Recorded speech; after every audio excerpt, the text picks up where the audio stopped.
Let's make sweet, sweet profit together.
Boys and girls.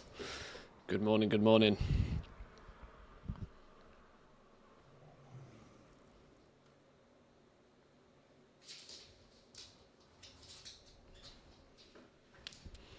Alrighty. It's a mix a lot. We've had enough of that for this morning. Thank you. How we all doing, boys and girls? Good morning. Senti, thank you very much for the 20 months now. Thank you, appreciate that. Good morning to you. Yes, I am still part of Team No Alpha. Clearly Blizzard hates me. It's fine. I was saying on the Discord, yeah, there was another alpha wave that went out yesterday, randomly. We usually expect alpha stuff to happen on a Thursday, but probably because of Mr. Pandaria Remix, they've done it on a Tuesday this week. There was another wave, so check your launchers.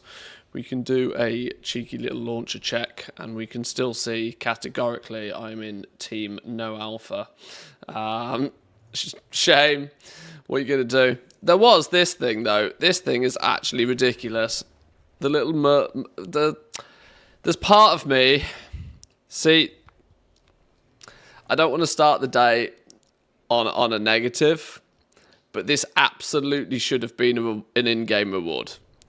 This Murloc suit absolutely should have been an in-game reward. This is a prime example of why I say cosmetics as microtransactions are bad. Due to the fact this is clearly something that everybody would want, much like the in fact, you can see it better in the in-game store, believe it or not. This is clearly one of those things that everybody would want because it's just cool. It's a Murloc suit.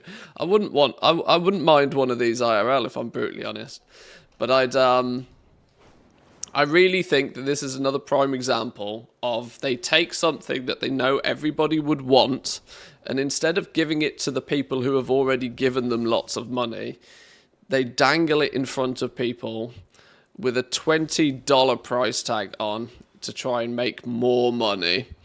And it's really disheartening sometimes. I want the purple variant of this. I hope it's free. It's really cool. It's really cool. And I imagine you'll see loads of people running around on this. I kind of want it. But there's also part of me that's like, damn you. I should vote with my wallet. My opinion is that this should not be a microtransaction. This should be something cool that you can work towards in the game. Look at how many people went so far out of their way to get their good boy. Right? Everybody spent weeks trying to get their good boy because he's cool and everybody loves a good boy. To not have something cool like a Murloc suit, a silly little cosmetic item should absolutely... Oh, I've got no clothes on. Ah! I unequipped everything because weirdly... Right, look, watch this. This is silly. Let's put the not naked set on. There we go. Not naked anymore. If you use the shop... Murgle pack. If you look at this, then I'm a Murloc with fire shoulders and a few random bits of gear. It's odd because obviously this is regular pieces of gear technically. So yeah, you want to try and maybe pick like some shoulders that fit, but elude Volpira first thing in the morning. Yeah, we don't need any of that, do we? I like Murlocs, but I don't want to wear one. I just think it's cool. Like I said, I'd quite happily have a real-life Murloc suit. I have a reindeer onesie.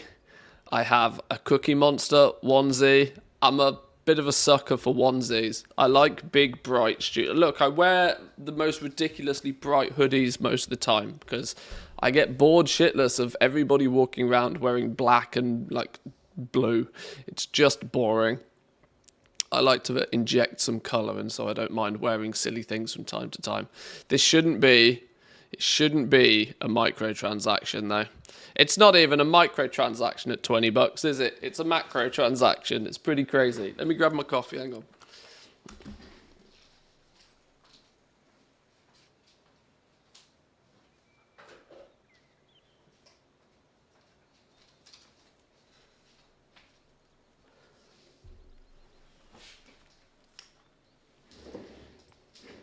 If it was an in-game reward, I might get it. Yeah, see, this is it, right? They miss a trick, and the argument towards microtransactions of, well, it's only cosmetic is great and all, but they know people would want this, and they knew that so many people would want this, they couldn't help themselves but charge $20 for it.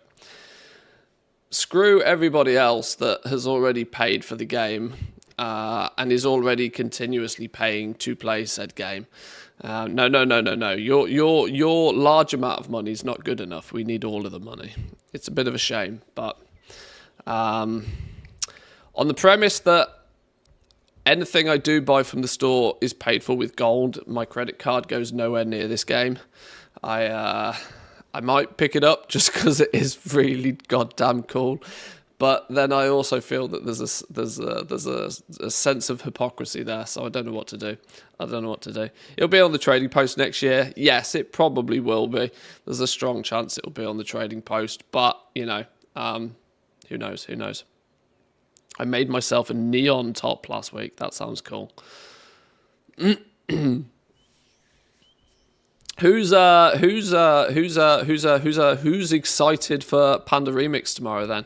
I realised I made a mistake. I went by the assumption that it launches at 10 p.m. for me. It turns out it doesn't launch at 10 p.m. for me, I don't think. I think it launches at 8 p.m. I need to check this. Where's the... That's the Foundry roadmap. We don't need any of that business. Where's official Blizzard news? Alpha updates. Oh, hang on. Has Linksy posted something new? Out of curiosity. 12 hours ago. Yeah. Oh, okay. Quick switcheroo to whatever this was.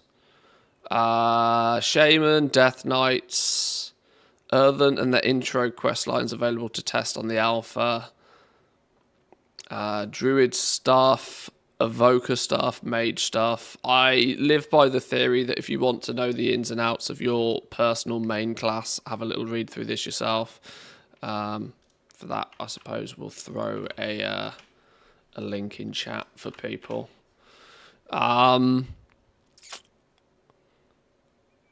Shamans, Warlocks, blah, blah, blah, blah, blah. Warriors, blah, blah, blah. Oh, user interface and accessibility. Oh, so, okay, so there isn't really too much to those patch notes other than some class changes. That's fine. What was I actually trying to do? I was trying to look at news, wasn't I? News. Where's news gone? News. Panda Remix goes live May 16th. Oh, we've got the features and overview video. Oh, let's have a watchy. We're going to start the day with some React Andy. How about that? Right, turn tunes off. Let's make sure we have... Whoa, that was loud. Let me make sure that you guys have got some audio for this as well. That one. Entirely new yet nostalgic and epic journey through the legendary Mists of Pandaria expansion in this limited time event, where new... Oi, give me some pixels. Pixels, please. loot and gear mechanics, economies, and adventures await. Open to both World of Warcraft and Classic players, re-experience Pandaria at an accelerated pace from level 10 all the way to 70, while earning new class-altering upgrades to give you godlike strength. Who is this dude? Who is this guy? This sounds... I know this voice. Who is this guy? Who's doing the voiceover on this? It's not a Blizzard dev. At the conclusion of the event, your character will leave Remix and be enabled to join the rest of the server Yeah, he's got that kind of like weird, hype American accent that's hard to population geared geared and ready to go for the forthcoming expansion, The War Within. This is World of Warcraft Remix, Mists of Pandaria. Players do not need Dragonflight to play, but just need an active WoW subscription. For those just wanting to try it out, they can play up to level 20 for free. That's massive, by the way. This is one thing they missed a trick with Plunderstorm. Being able to play this up until level 20 for free is huge. That alone is quite probable to generate them an awful lot of new subscriptions, I think. I think because this Panda Remix is going to, at least for the next week or so, be quite hype. I reckon we got some Twitch drops that are popping off. There's going to be lots of people playing this. I suspect this will be a trigger to bring a bunch of people back to the game, unless of course everybody's run off to play Diablo 4. Of course, entirely possible. We'll see. We'll see. But being able to play up until level 20 for free is big. I think that's something that has been glossed over a little bit. But Plunderstorm completely missed the trick with that one. That you had to have a subscription to even try Plunderstorm, which is risky business. Give it for free for 20 levels, GG. Upon logging into World of Warcraft, players will be greeted with a new button to create an event time runner. This character starts at level 10, and after an introductory quest in the Timeless Isles, sends you off to the Jade Forest to start your journey. Players will be earning experience at an accelerated rate as they adventure. They'll constantly be unlocking new scaling dungeons, scenarios, and raids to conquer. Normally, Raids are daily lockouts as well, by the way. This is cool. This is going to be really cool. The raids being daily lockouts means we are likely to put a raid together probably once a day. players ventured into the Mohushan Vault's raid at max level, but instead now it unlocks at level 25 and the content scales so you and your friends can experience it no matter where you are in your campaign. As you level up, more raids, dungeons, and scenarios will become available to play at your own pace. As players defeat enemies and complete quests, they'll earn new gems that contain powerful new spells and abilities. From damage dealing, to healing, to utility, and more, every item slot from head to feet will have a unique identity which will ramp up complexity as players progress. Players can socket a spell gem into their items which will unleash some devastating powers, while given the opportunity to introduce new ways to play your class. Take the head slot meta gems for example. The Life Storm ability summons a storm, calling down 5 This bolts one of was lightning quite cool. every I like the second, Life Storm dealing one. nature damage to enemies within 30 yards. It also grows flowers around the caster which bloom, restoring health and granting haste to allies. I don't think the animations worked when we had the little test thing though, so it'd be cool to see just how the animations look on this. Or the Tinker Gems, which give passive-like effects to go on shoulders, wrists, hands, and belts. The Sunstrider's Flourish Tinker Gem causes your critical strikes to erupt in a fiery explosion, inflicting damage to all enemies within 15 yards of your target. There are over 60 different gems to discover and choose from, leveraging players to play however they please. While souped-up gems and spells are pretty cool, let's talk about power. Insanely high power. The Cloak of the Infinite Potential is a dynamic cloak that continually scales in its strength. As you slay mobs and experience the wonders of Pandaria, your cloak will gain a consistent stream of Wow, that's the one they choose to show. 0, 0, 0, 0, 0, 0. All of those zeros, all of those no's sounds a lot like a recent interview that Blizzard did about professions. I suppose it wasn't purely about professions, but nope, you can have nothing, nothing, nothing, nothing, nothing, and nothing. Not bitter at all. permanent bonus stats. The more you complete heroic deeds throughout your Oh, snap. Look, there. This... I wonder what level this dude's at. So we've got it up to 234 of, like, literally everything. escapades, the stronger you become. The Cloak of the Infinite Potential changes its appearance over time as players become stronger and stronger, and will Changes its eventually take on the appearance? appearance of the legendary cloaks of the original Mists of Pandaria. In addition, power you Interesting. earned on your cloak's strongest character is also shared with alternative characters created for the event, making leveling even faster. Great loot can come from anywhere, and there's no bad loot thanks to the bronze economy. Any drop players get can be converted into a new currency named bronze. Welcome to the new Bronze Age, where your bronze can purchase upgrades and cosmetics that span across your entire world. Wait, what? What's that new window? Oh, the ensemble shows... Okay. Not only was that a much bigger interface than I was expected, but... it's now showing... Is this presumably showing... I don't know. Maybe that's in the game already. Scrap It is back. You're right, it is. In each zone, head to the bazaar to purchase class transmogs, mounts from Mists of Pandaria, toys, pets, and even unreleased snail. color variants of older mounts that have never been seen before. Players will be able to purchase items that were previously unobtainable. Tusks of Manorath, look. Tusks of Manorath. Not cheap. Not cheap. These new currency things are going to be quite drip fed to you, I believe.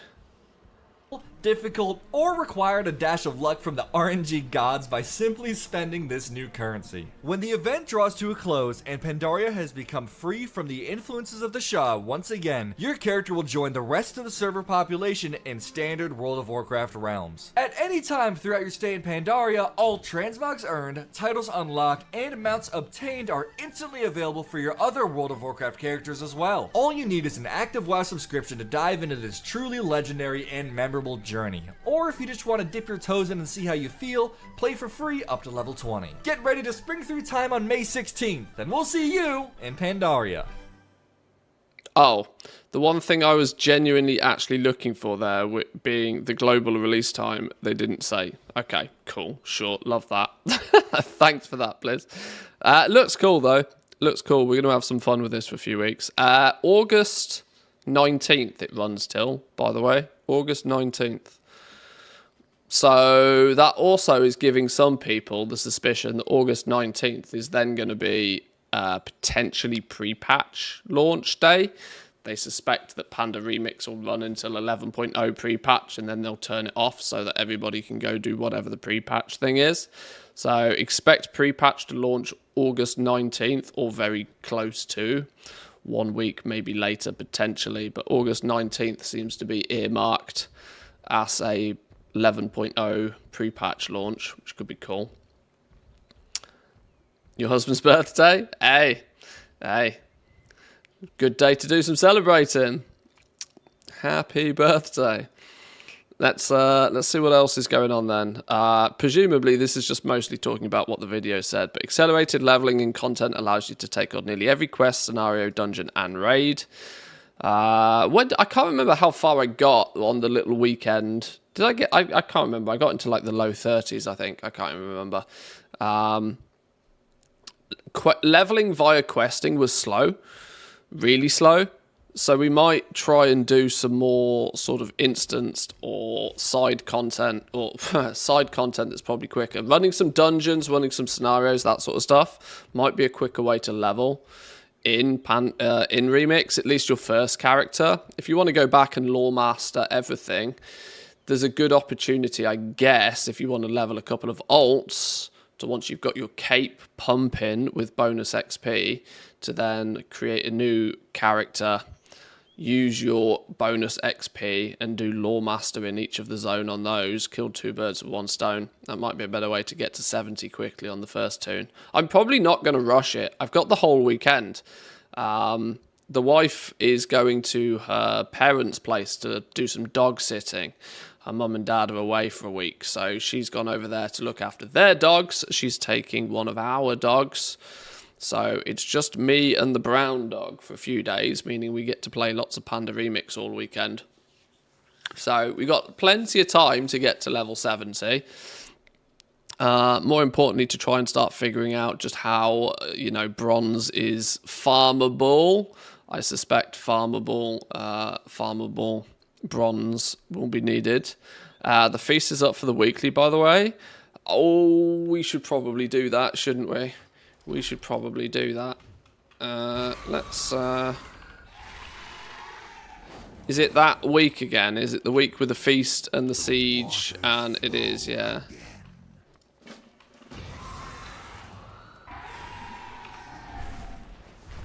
Let's at least fly down there. Ours is a solemn burden. Mountains of loot, powerful items everywhere, quests, chests, creatures, bosses, customizable items allowing you to power up as far as you can go to take on tougher content, convert your unwanted items into bronze, which then can be upgraded, used to upgrade items or purchase cosmetics. Keep what you collect, take your collection of transmogs with you later when the War Within goes live. Everybody can have a bash. You can play through all of the different zones, including the raids.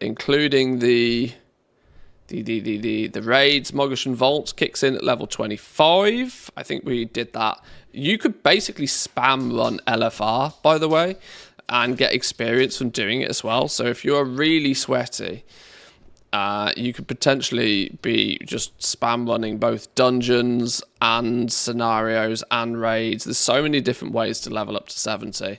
There'll be a little bit of something for everybody.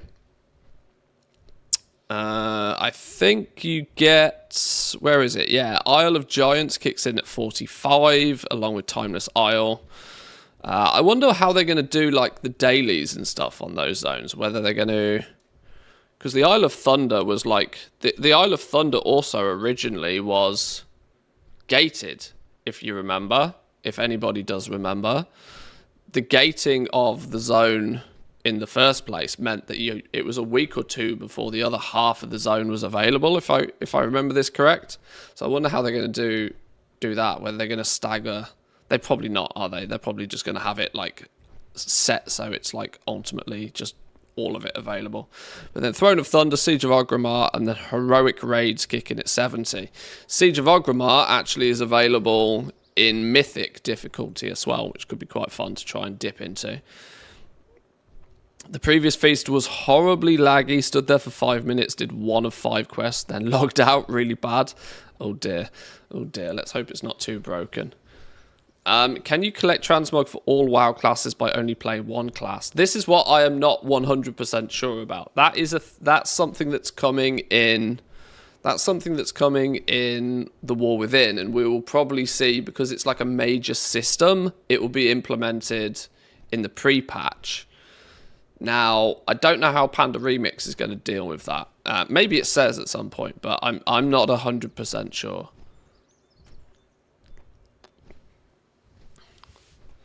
In Pandemonium, you can, but not in the main game. Is that what it is? Is this going to give...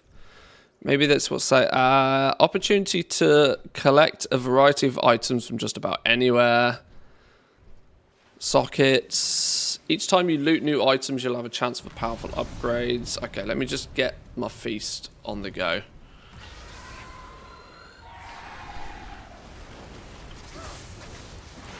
Let's pick up the quest. Do soup things. Do soup things.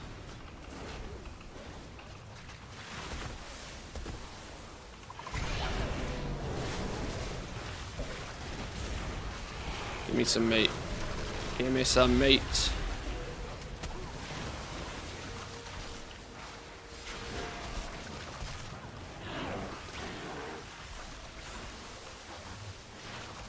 Okay. I seem to have lucked out. We don't seem to have too much lag here. Maybe turning up late was the trick. Boom. Done. Is that it? Are we GG?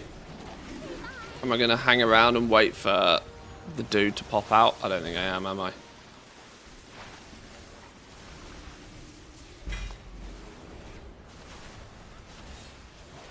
Still 480 gear that drops from here. The Bushwhacker's Compass. 15 Drake's Awakened Crests. Where's me Bushwhacker's Compass? Okay, yeah, so 480 stuff is still coming from these boxes. There's no higher you can get from this, which means I'm, for the most part, not interested. I need my 4th piece of set, honestly, today. Or, yeah, maybe today. Maybe we've got to do LFR and do whatever we need to get the 4th piece of tier. I mistakenly have not... I did not do the... I didn't do the weekly quest for 4 mythic dungeons last week, so I'm kind of slacking on the bullions as well. This is what happens when you go play another game for a week, that all of a sudden you get behind. Let me find the info for it. Sure, I saw it somewhere. I mean, I hope that is the case. I hope you can collect all Mr. Pandaria stuff in one go. What are you saying? The very best. Defeat 5 players who find battle with a team of level 25 pets. No, absolutely not. A frozen path through time. 493 piece of gear. Is 493 is not considered heroic, is it? Isn't that normal? I mean, even I've got 495 item level. How's that a thing? Okay, whatever. Sure. We'll do all of this stuff in a minute. When's the hunt? Not a hunt. Dragonbane Keep. 22 minutes. So it's on the hour. Okay. Let's have a little bit of a look through this. Let's see if we can find some clarification on the transmog appearance thing. If I play my hunter, can I collect leather, mail, cloth, and plate stuff all at the same time? Cloak of Infinite Potential, levels up. 324 seems to be as high as it goes.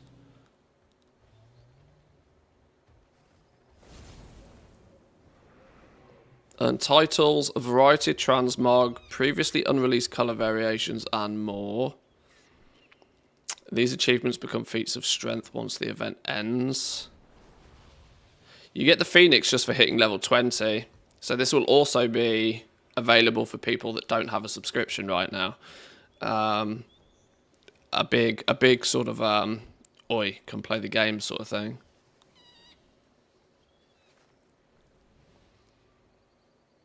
Good to update the week always though. At least I had some wrong timers in the morning. Oh really? Okay. I'll have a little look in a second. There's no such thing as a bad drop. Any drop you get can be converted into the new currency. And to purchase account-bound cosmetics. Head to a bazaar in any of the zone to purchase things from class transmogs to Mr. Pandaria mounts, toys and more. This allows players to purchase items that were previously unobtainable or difficult to obtain as random drops by simply spending the new currency. Infinite bazaars can be found here, here, here and here. No auction house, Ripperoonie. 10 AM PDT. 10 AM PDT to Helsinki time. 8 PM. Okay, yeah, so I got this wrong. It launches at 8 PM tomorrow. It launches at 8 PM. That's actually way more convenient. Super duper mega convenient. That means we can just do an evening stream tomorrow. Start the stream at like 7, get ready for it. And then 8, when it launches, we can probably sit in lag heaven and give it a blast and see what goes, and then probably get 4 hours or so under our belt. Play from about 8 till midnight tomorrow. Then that means we can have a little bit of a go. Hopefully we can get people some progress on the Twitch drop as well that's happening with this, which will be nice. It says in this YouTube video. The game, you will be able to use.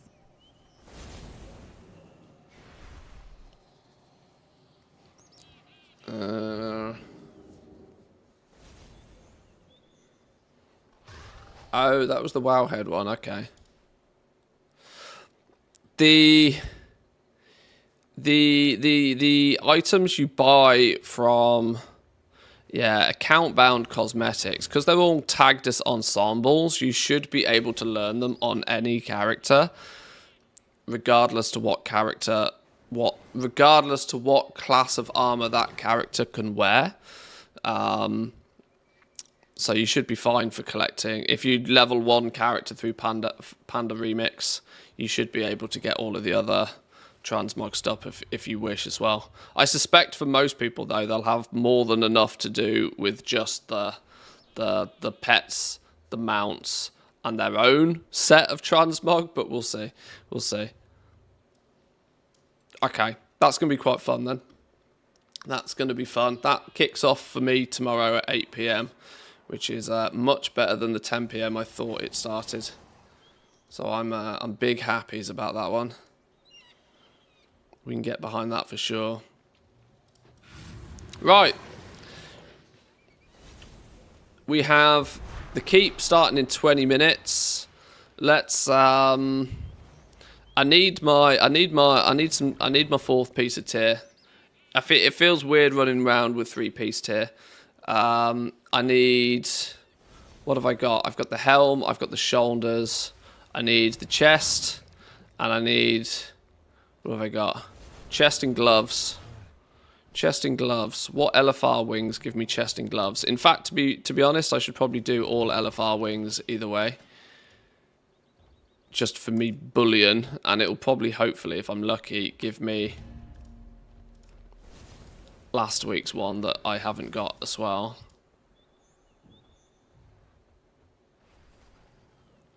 Do order before you catalyze.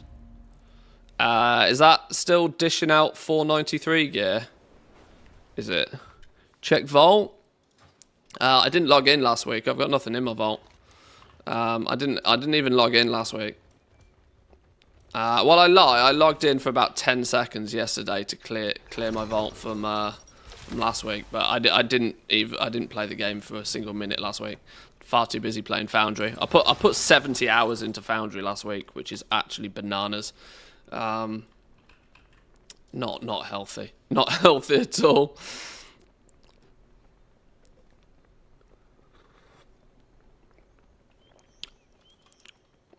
Oh, there's a quest for it, is there? Adventure guide. Is it in here somewhere?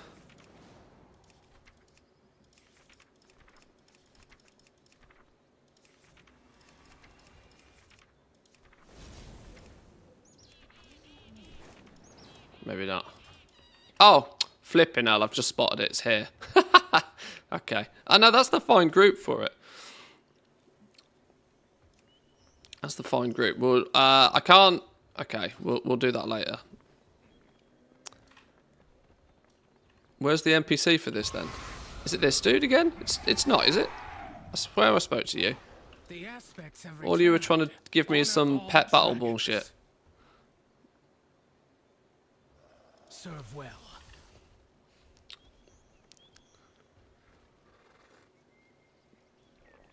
I don't know. I've taken a week out from this game. I can't remember what's going on. What I do need to do is do the Take care of yourself out do the there. the new 10.2.7 quests. I've not done any of that, any of it at all.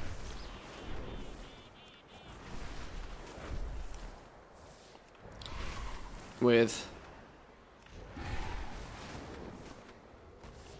a queue time on getting into to do some LFR pew pew business.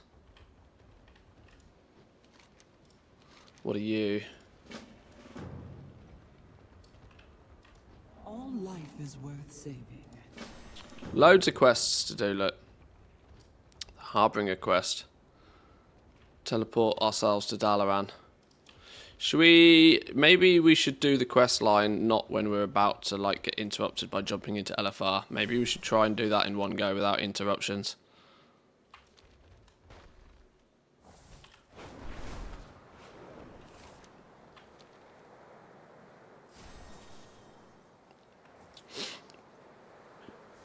Oh, can't forget our free artisan's metal. What can I do for you? Have a good one. See you around. And for the lols, should we see if there's any work orders? 50k incoming. 50k work orders. Go. Ha! Definitely not. Definitely not. All reagents, some reagents. I can make rhinestone sunglasses for somebody for 50 gold. 400 gold to make a diamond.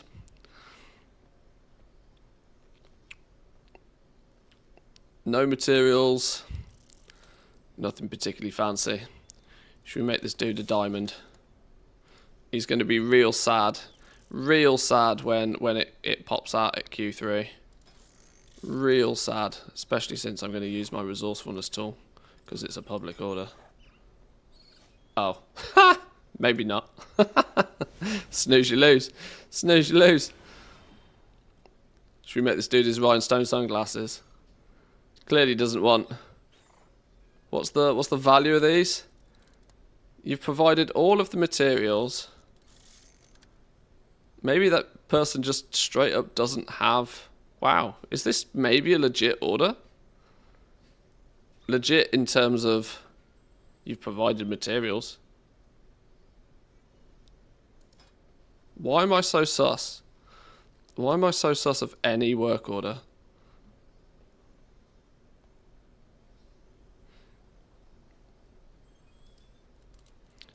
I mean, out of principle, I'm not doing it for 50 gold.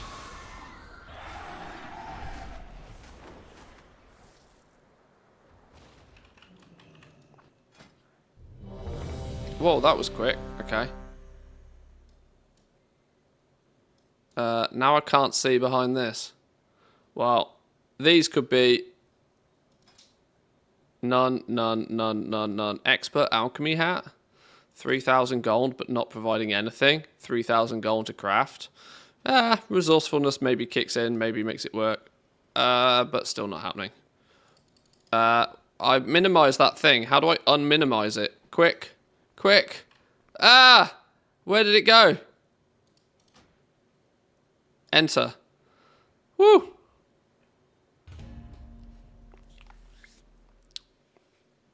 Help the guy out to the end of the expansion. Maybe I'm just feeling nasty this morning. Right, let's pew pew.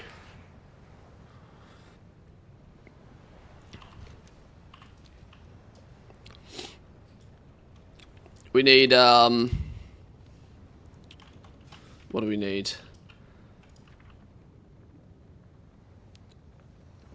Piece of Mog.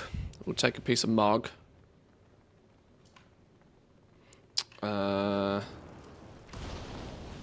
Mog. Legs? Is it legs that we need?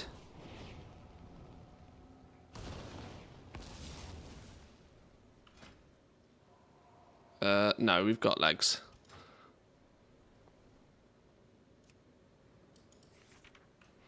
Mog. Chest piece. Okay, we need chest.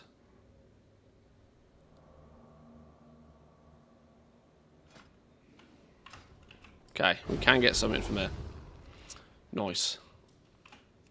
Let's see if I can remember keybinds. It's been a while, or it feels like it's been a while. Literally 1 week out of this game and I have lost all idea of how to play.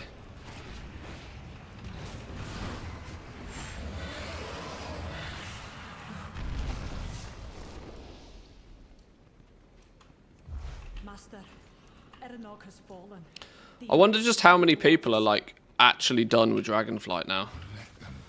Do we reckon that the next few weeks we're going to see... Well, I mean, I reckon with Panda Remix might be the catalyst. I reckon Panda Remix might be enough to make the retail experience start to feel very quiet. It tends to start to happen around this time. We get the alpha and people get kind of like a glimpse into the new expansion.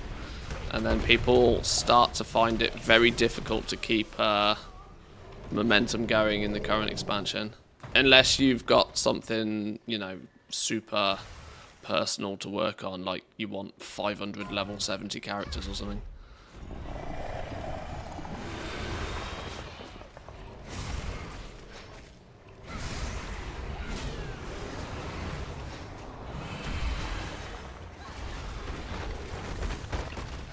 Don't get hit by rocks. Point the dragon away.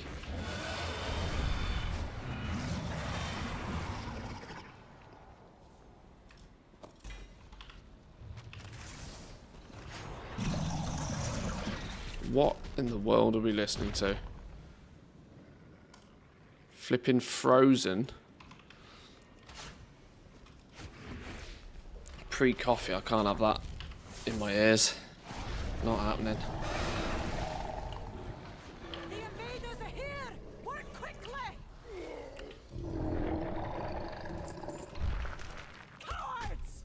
The elemental is almost to a plane! To look back on Foundry then. Now I know obviously a lot of people were less interested in Foundry. That always happens every time I go off play another game. I am entirely suspecting that to be the case. But Foundry I think has really good potential. It's for an early access game, I'm always skeptical of early access games. But for an early access game, especially one from Paradox, it seemed to be doing pretty well for itself. I enjoyed it. Like I said, I accidentally spent 70 hours playing that game last week, which is actually a touch unhealthy. I'd say it's a good start. There's some quality of life stuff that is oh, thanks for that. Fucking idiots. I'd definitely say there's some stuff that needs fixing. Blueprints are needed. Some mid-game transportation is being sorely missed. I hit a weird issue with my first oil patch being fully depleted, and then I was like, oh, I've literally got no long distance transportation for oil in this game because you don't have oil tankers. It's not until you've practically completed the game you get big pipes for massive throughput. But at the same time, I don't really want to run massive, great big pipes across the entire map. So there's no, we're not ready. Flipping hell. We're throwing a ready check out when 50% of the raids just died. Chill out. Foundry was so easy to watch on stream, which made it enjoyable, even though it's not a game I'm personally interested in. Yeah, I mean, the cartoony side of it is... cartoony side of it's quite cool. It's got a good aesthetic to it. I tend to think that it will be much better. Another one of these games where it's really good to begin with, but it's got enough updates to it that it'll be a very good game in 6 months again, I think. I can't. How am I literally last? This is really sad. I was expecting a res, and then I decided not to have a res. Wants to summon me? Okay. Somebody is really impatient, but I love it. I'm ready, I'm ready, I'm ready, I'm ready, I'm ready, relax.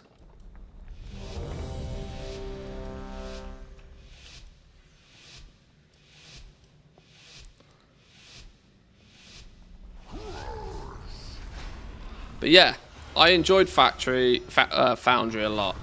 It will very definitely be worth another playthrough at some point.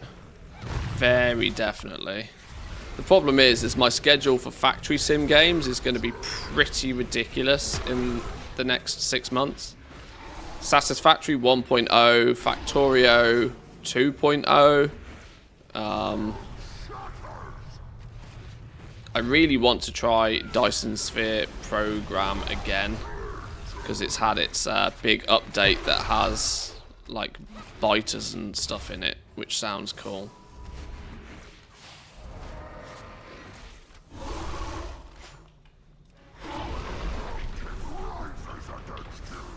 There's part of me that doesn't have time for a WoW expansion right now. Isn't it lucky I didn't get into the alpha?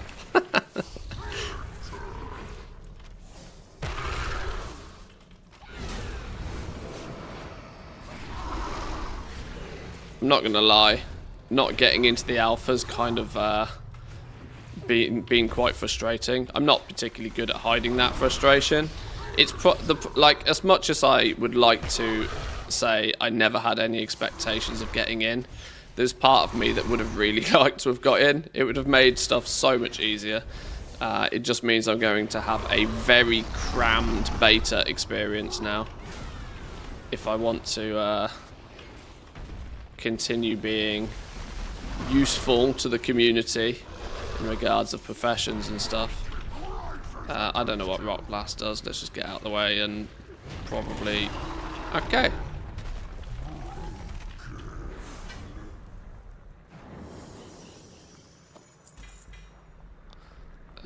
Greed.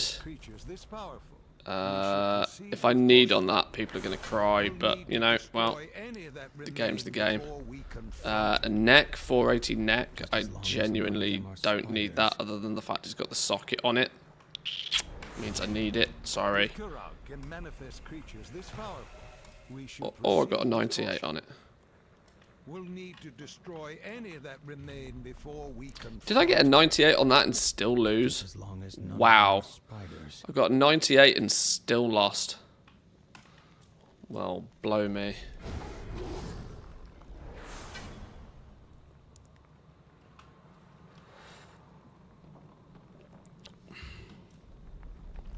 I think we're all frustrated for you and for ourselves. It was it would have made stuff so much easier.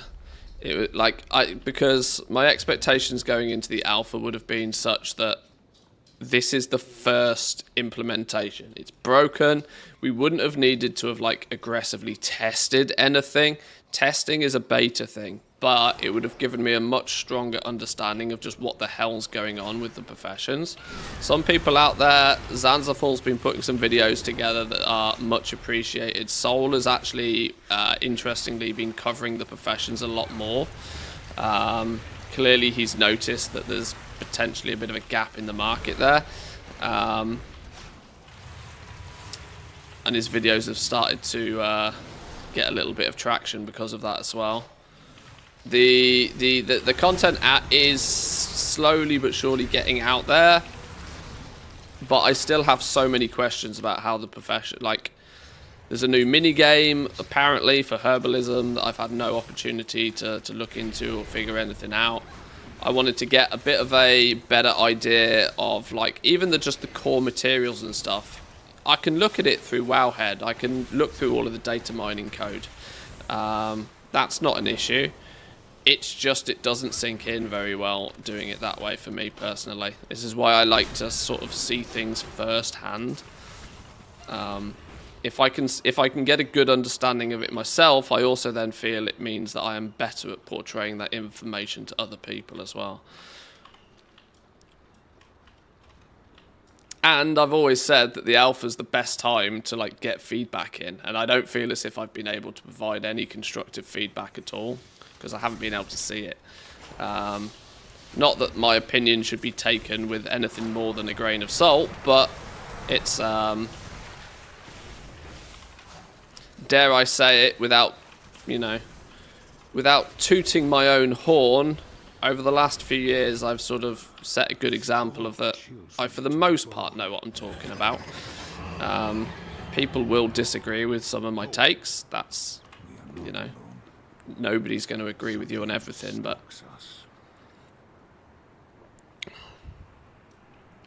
What do you sense? this is kill spider very fast, right? Isn't that what this is? I can't remember this boss. I'm going to kill spider and kill spider very fast because that seems to be the less ads the better usually.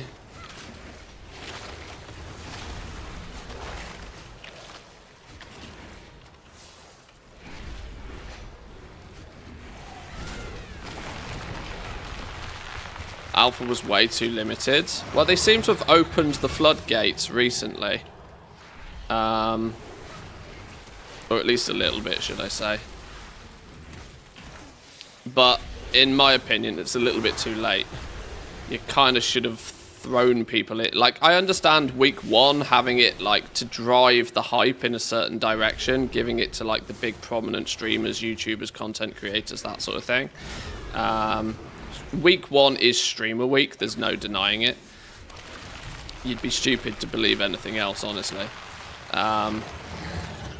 But week 2, they should have just been like, right, everybody in.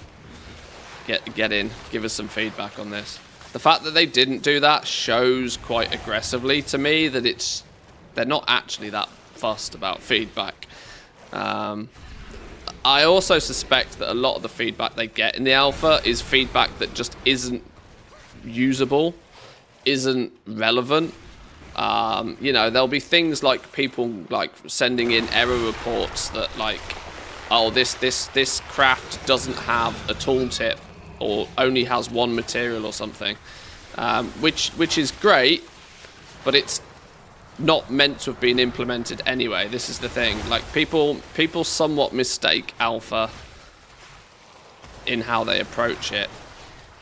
Alpha's meant to showcase what the kind of concept of the expansion is, what the groundwork is, the foundation of it. It's not even meant to be, like, feature rich at this point. So this is why it somewhat surprises me they've done so much around sort of class design and balance. Because that doesn't feel as if that... I mean, I guess at a core level you need to do some of that, but that feels much like a beta thing. Once you've...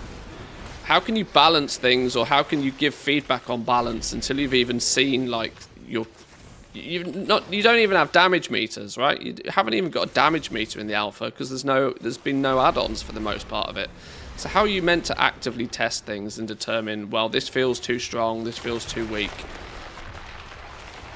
I don't know. Whoa, I always forget this sucky business.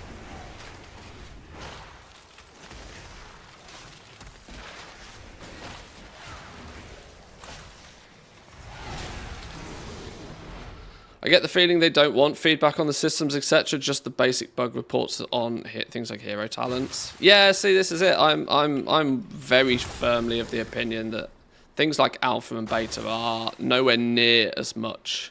That, you know, they're advertised as please give us feedback, please do bug reports, this sort of stuff, but mostly it's very heavily focused on marketing. How many people can we advertise this game to by giving it to just enough people so that people can see it, but, you know, still want it, if that makes sense.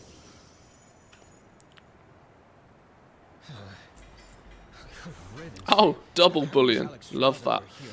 Double bullion. Acid web. Webbing. Need it for Mog. Need it for Mog. We rolled a 24. We're not getting it for Mog. Isn't there a hoppy skippy down here somewhere?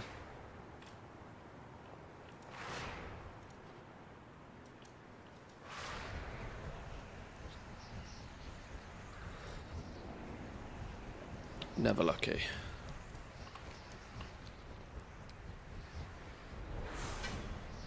Back in MOP, a guildmate that worked for Blizzard asked me on F&F.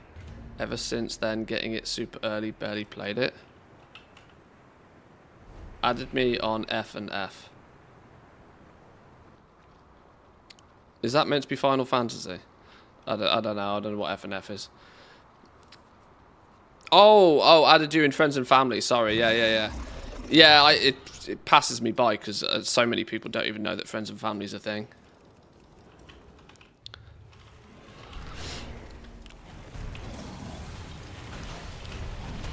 I mean, that's how I got into the alpha last expansion in Dragonflight. This is the thing. I don't personally have that like direct relationship with Blizzard. But I have previously known people. Now, unfortunately, the guy who was able to help me out with Dragonflight no longer works for Blizzard, so like so many people. Wow, ready checks literally before the trash has even hit the floor. Now comes your doom.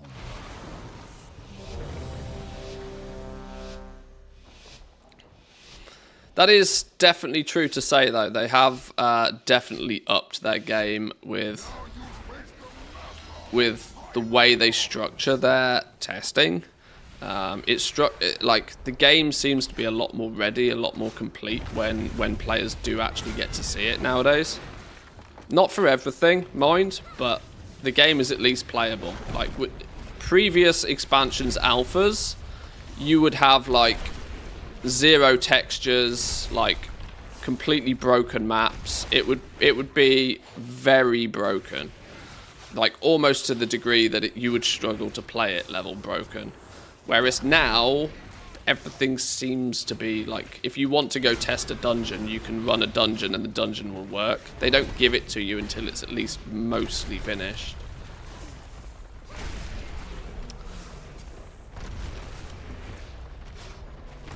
I don't think going public with an alpha is necessarily the right move. They should have made it shorter and had the beta longer with a lot more people right off. Well, there's also the possibility that that's kind of their goal. They've still called it alpha, but it's kind of basically what the beta used to be. Because they're now selling access to the beta, right? You can buy the Epic Edition. You can pre-order the Epic Edition and you get access to the beta. Which means that they're kind of arguably selling a product at that point. They're selling you early access to the game, which puts it in a position where it's probably going to be mostly ready to launch, I would imagine, by the time the beta actually gets in the hands of people. There's some, when you start selling something, you start to have some sort of legal requirements on, like, you know, there's a minimum viable product. Is there a minimum viable product here? And if they sell people access to the beta, and then it's a buggy clusterfuck, it doesn't work, nobody likes it, then, well, next time they try and sell it to you, they're not going to get as many people buy it, are they?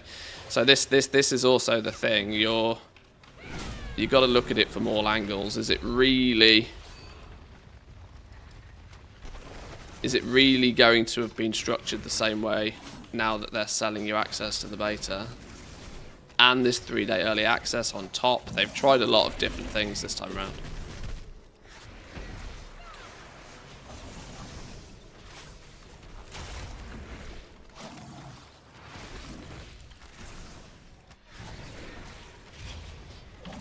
I, for one, though, I'm looking forward to the beta now.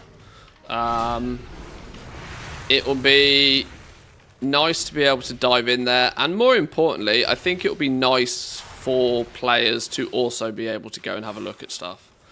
There was this weird feeling in Dragonflight, and I don't know if it's just because I focus on Dragonflight a lot more, or maybe it's a recency bias thing, but it felt like Dragonflight frustrated a lot of people because they wanted to look at stuff in the beta and had like very little access to it. You know, they were still sort of We cannot afford to relent. need for Mog, greed. Kurog and his creations will not. We can just mosey straight on, can't we? We cannot afford to I don't mind though. I know that beta's coming soonish. We'll have enough time to have a bit of a play with Mr. Pandaria Remix for a week or two potentially, and then beta will launch.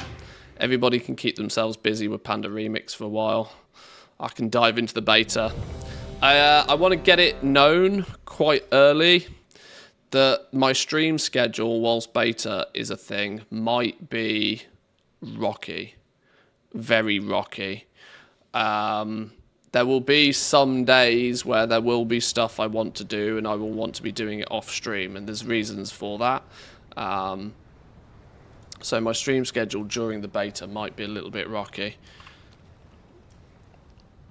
Plus it will be summer,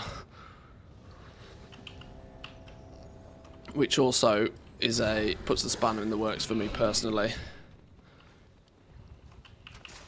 Because whilst I love playing video games all day, when the sun's out for the 2 months of the year that it is in this country, I do like to make sure I take full advantage of that.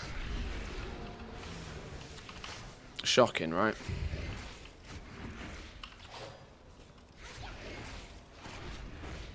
Summer equals summer house beer and fishing. Yeah, pretty much. Pretty much.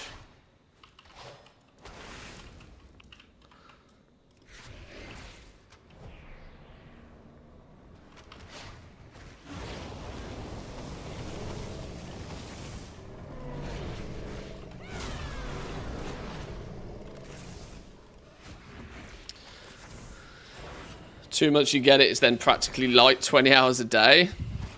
That actually does work quite well for like work schedule stuff though. Having it being, I've already noticed now that it's light from flipping 4 o'clock in the morning now. I've noticed that like just waking up, I'm not a morning person. This is why I am guzzling coffee like a machine in the morning. I am not a morning person. Until I have caffeine in my system, I am just a hollow person. I've never, ever, even before drinking lots of coffee, I've never been good with mornings. I'm a night owl. I'm very much a night owl. So during the months where the sun doesn't go away, I find it much easier to just get stuff done in the day.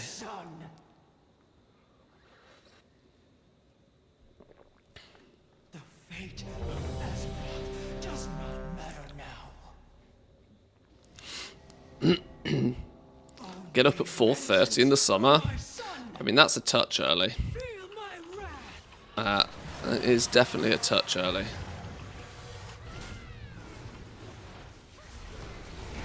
That said, in the summer, it's also a convenient time to get up because it's also not too hot. If you are such of the opinion that summer does get too hot and you sort of start to get lethargic and struggle to find momentum when you're too warm, maybe getting up super early is a good idea.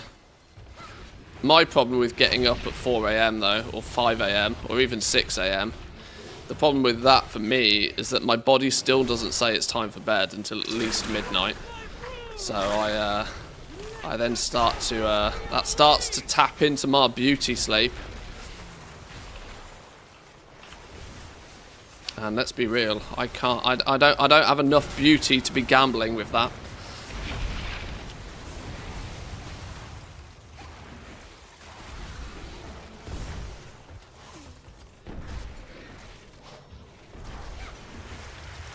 Yeah, being in bed by 8, that's just not feasible. That's dinner time. That's dinner time. I suppose I should be killing these, shouldn't I, really?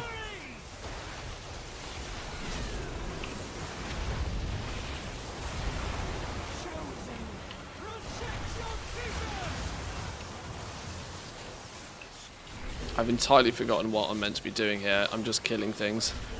Pew pew.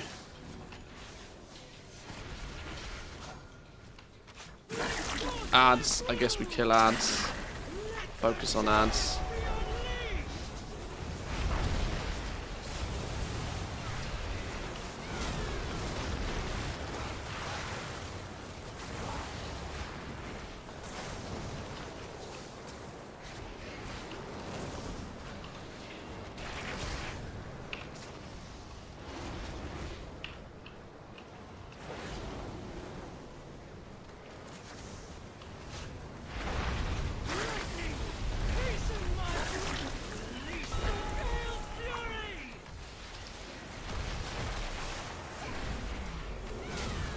I think this is going to plan.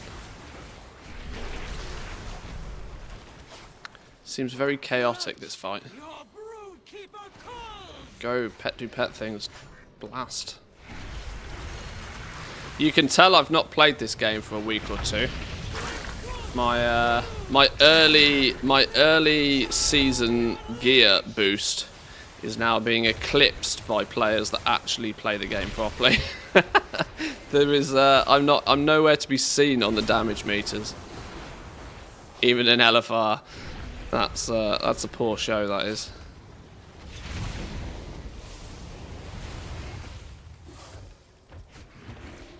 My cat acts as an alarm clock the second it starts getting light. Does your cat actually like wake you up though? My dogs are kind of the same. They will, although they're most likely and happy to snooze. At least my dogs don't wake me up particularly. Yes, opens doors too. Oh, okay, okay.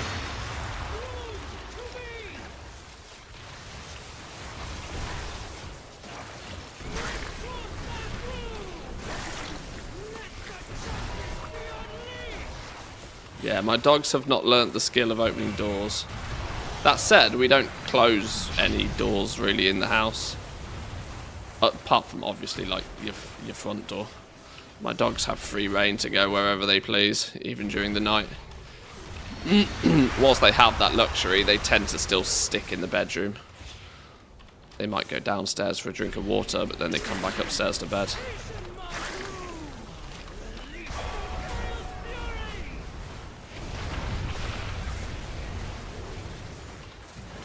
Are we still meant to be fucking up ads here? The boss seems to have so little health, I think that probably not, but I'm still going to shit on these ads just because they, I think they need to go.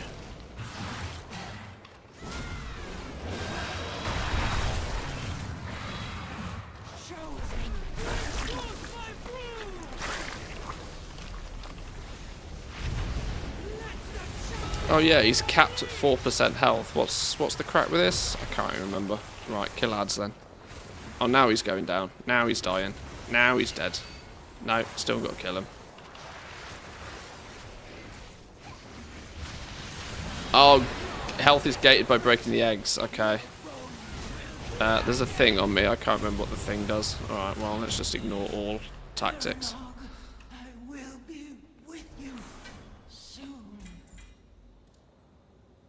Choke of shielding. Bought that once upon a time. Without Diurna to control them, they have lost the will to fight. Champions, now is the time to strike. Have I had a single piece of loot from this so far? No. I got my bullions though.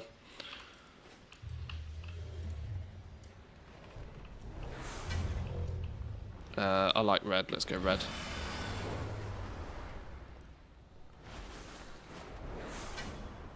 Back on WoW, what is this? Foundry was only ever a pit stop. When we go and play other games, it's only ever a pit stop. I use playing of other games to never quite hit that burnout phase with WoW. A bit of a cognitive break, yeah, exactly. Welcome in though, Haley. Drizzling Rose appears. Welcome in. Good morning, good morning. Are you back on the time walking grind, I imagine? 700 extra max level characters incoming. Your alt army is going to be impressive for the next expansion. Alt army is going to be ridiculous. And based upon everything we're seeing so far, the more characters you have and the more willing you are to level to 80, and seemingly the more alchemists you have, you could be in a real good spot.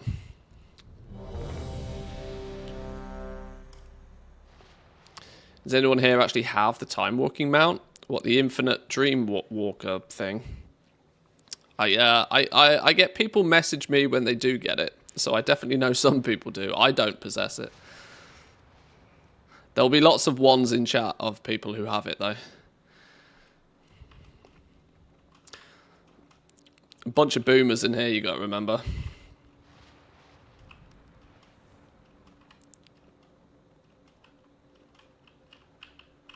I mean, the fact that this game that we're playing itself is old enough to vote is like is testament to its success in a way.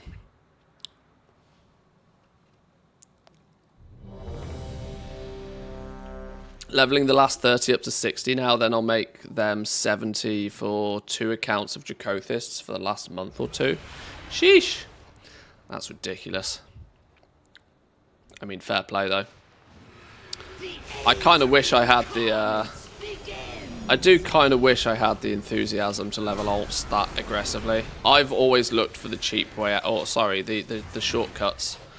The fact that you can buy a thing.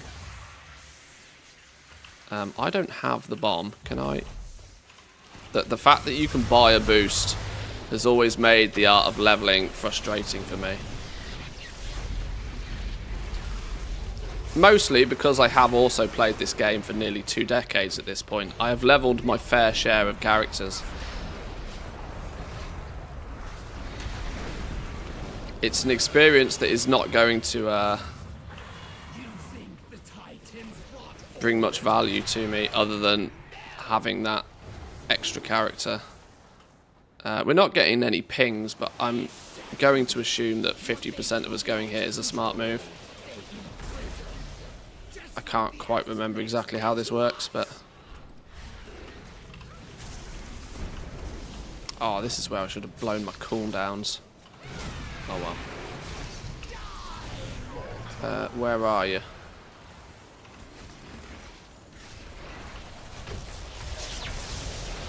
If we one-shot this boss, I'm going to be amazed.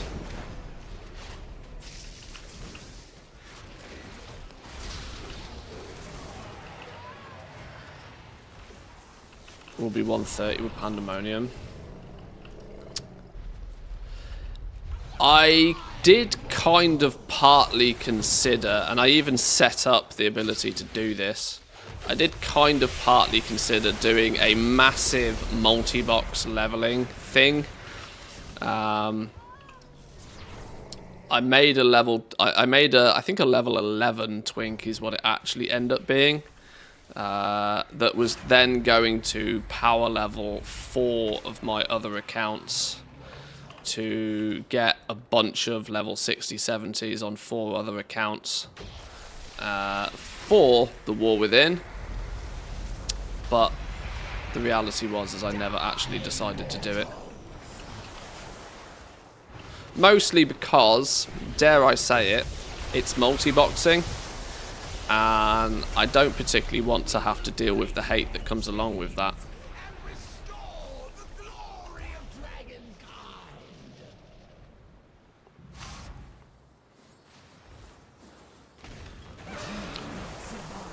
The fact that I've seen other people, you know, catch a case just by doing either, you know, just by playing on a twink character in the first place is ridiculous enough for me to like decide that, well, you know what, I don't think I want to go that route.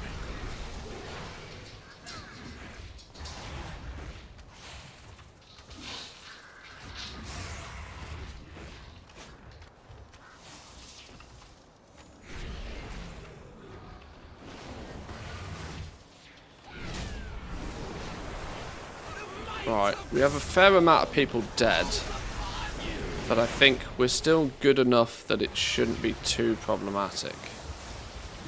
Oh my god, what the hell is this? I'm gonna get the fuck out the way of that, because that looked painful. I'm going to assume.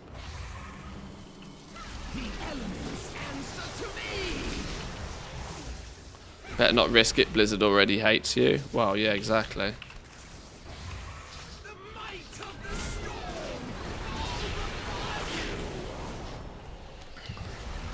I might be if I catch myself a ban, I might not even have the platform to get it overturned at this point. That's a worrying thing to consider. Do we have no healers? Rip healers?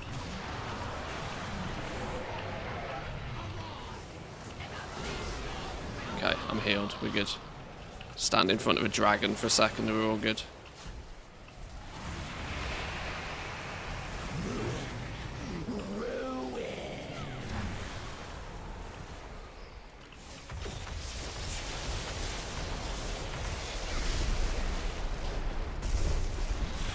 .40 level 70s right now, and it's hard to keep track of. Lord. I don't even think I've hit double digits with level 70s yet.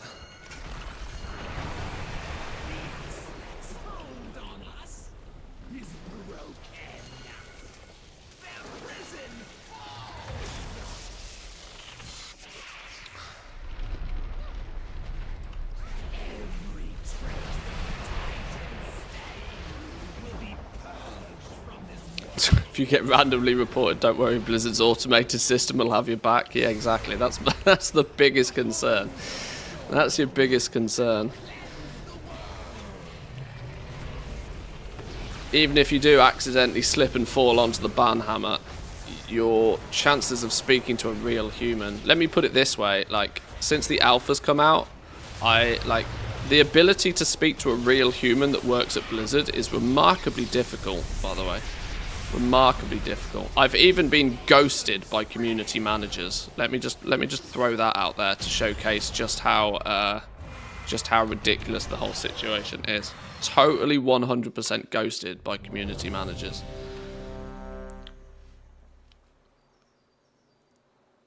We failed. The incarnates are free. We must go to Alexstrasza and Nostormo and tell them what happened. They stopped the incarnates once before. Right, am I going to win anything? I've got a 91. I've got a 91. Then let us not delay. If there's one thing I've learned from all the battles I've fought, it's that no matter how dark things get, we must never lose hope.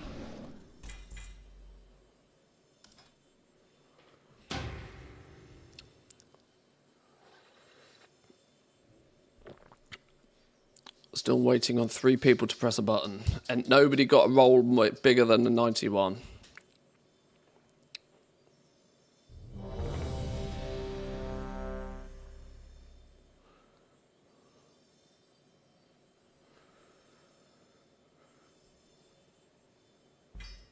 Hey! Fractured Memoir of the Owl's Awakening. Runagos at the Parting Glass in Valdrakken may know how to unlock the secrets within.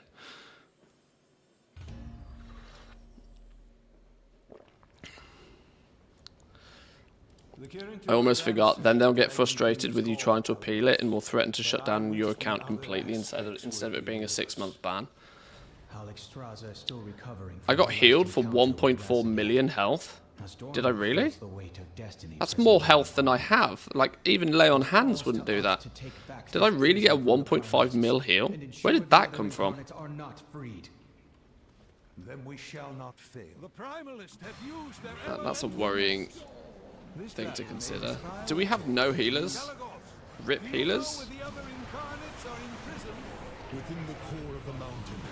Lotharian Oh! himself shaped Boom! the earth around the vault. Massive! Massive! We must break their lines and stop That's a heal. Okay, I'm healed.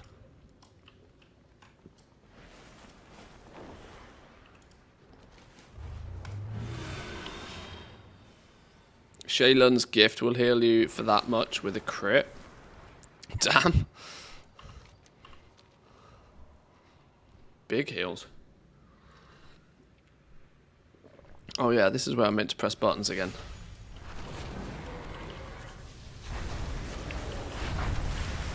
The Primalists have summoned a massive fire elemental! Champions, focus your attacks on its center platform. Bring it down!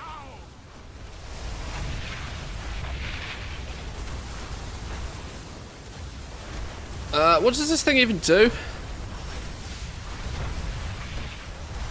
Is this just a way of getting old Mog? I assume it is. I'll put it there so I might remember what it is. Contains some of this. Stormwing, Harriers, Handguards. It's just old Mog, right? Is my ATT in account mode? I think it is. It's just a tier piece of your choice. Ah, okay, nice.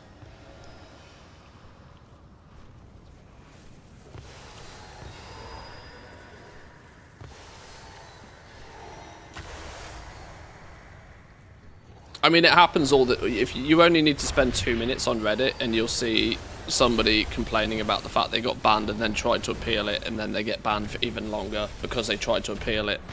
It's actually ridiculous. Truly, the issues of having an entirely automated system.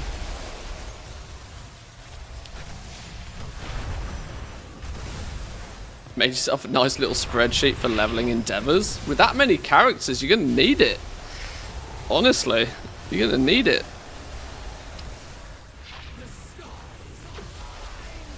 I know a couple of people who have, I say a couple of people, one person by name who has 480 level 70 characters, which is pretty bananas.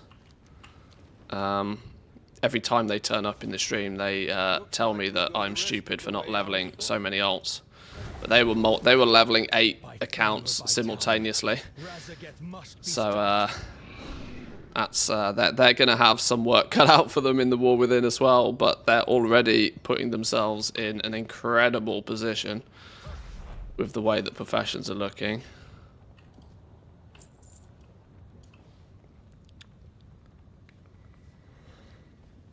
Was this the best you could muster? I like the guy who wasn't banned making a ticket to get unbanned. Support said they investigated it and the ban was correct. That happens a lot as well, yeah. A band of mewling soft scales following a whelp? What do you even use so many characters for, though? Highly repetitive but time-limited tasks. Or sorry, maybe not so highly repetitive. The opposite of highly repetitive. Single-use tasks, I guess, but that are on aggressive time gates. So in today's world, it's Dracothists, realistically. But it is looking like the way concentration might function in the new expansion. It might mean every recipe for every profession is somewhat limited to how many top-tier crafts you can make. Soul put this quite well in his little recent video, actually, that concentration is quite a clever way to allow people who want to just make stuff for themselves. They just want to level, you know, the primary concept of professions, right? I want to make some potions, so I always have some potions. And when you make yourself some potions, you kind of want to feel that the reason you leveled up the profession, it pays back itself, right? You want to do it yourself because it's cheaper than buying it from the auction house. the way the professions in Dragonflight have worked is that even if you have max level professions, it is still often cheaper to buy the things you would be making with that profession off somebody else from the auction house. Concentration might work quite nicely to allow you to make a small batch of things for yourself at top quality, but not allow you to mass craft them and sell them all, like, you know, in bulk. That's kind of the original concept here. And if it works, and if they balance it, it will be quite a smooth, clever way of doing things, especially for those, you know, alchemy style professions where you might just want to make yourself 20 potions before you run off into a raid, and you'll want to feel like your continuous efforts with alchemy, you know, pay back. Whereas today it's practically 100% pointless to even consider leveling professions for your own personal use. You are 100%. The right move, categorically the right move, is farming and or buying your gold. Farming and or buying your gold, and then just buying all of the things you need off the auction house. You can't even level your professions and make stuff as cheap as what it's already on the auction house for, which is a problem. It's a problem. It kind of undermines the purpose of the professions foundationally. So I got a 12. Flipping Lord have mercy.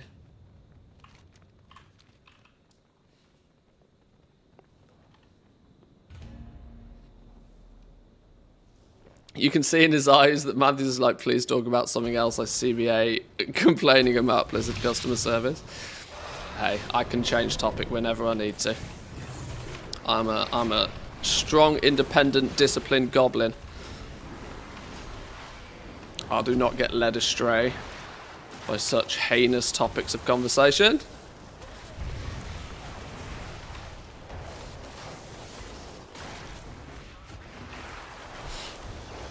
I'm also a fantastic liar.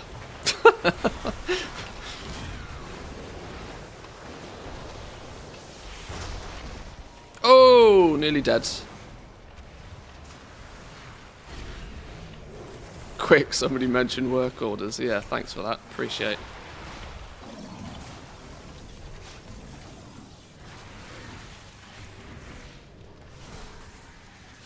Moving from a low pop server to Argent Dawn for the War Within, so wondering if it's worth re-leveling all my alts, hence the question. For a lot of stuff you're going to be doing, it's not going to be necessary. Like the question comes up quite frequently about where should I have my characters, and every single patch and every single expansion that launches, your home is less and less relevant to how you play the game. I still think that being on a low pop server is categorically a bad idea.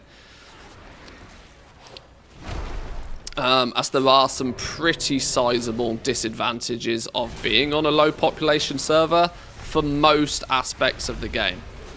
But you don't necessarily need to be on the biggest, most highest population realms either. You just want to be somewhere where there's at least a handful of people actually playing the game. From a purely selfish gameplay aspect of the game, if you're trying to get yourself into a raid guild, for example, you are still better off. Even with cross-realm, well, the meta for this is even going to change in the new expansion, because we're going to have cross-realm guilds, which is going to be wild. Mythic raiding, I believe, is still going to be restricted to main server. I believe, unless there's news on that I'm not aware of. Why am I on fire? Can I not be on fire, please? Argent Dawn is one of the more difficult servers, I would say, from a goal-making perspective, because it's just absolutely full of farmers. And that will basically tank the market on any realm-specific item. Argent Dawn is flooded with gold farmers. Absolutely flooded with it. I would go as far as to say that it's for 2 reasons. One, it's a role-playing server, and so people put 2 and 2 together quite quickly. That, well, maybe on a role-playing server they want to buy more transmog, and that sort of mindset over the years has also led a lot of people to call Argent Dawn their home. Secondly, Mr. Albatross might be there, and obviously his crew and his community of followers, their transmog farming endeavours are mostly centralised around Argent Dawn, so it's quite busy from that perspective.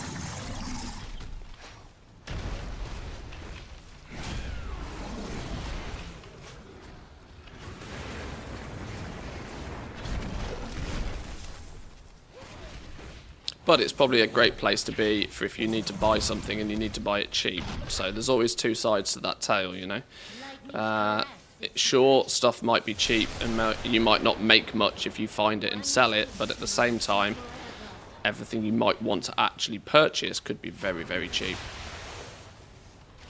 But warbands are going to make it so simple and so straightforward for you to do a quick Google search and find where the cheapest item is that you're after.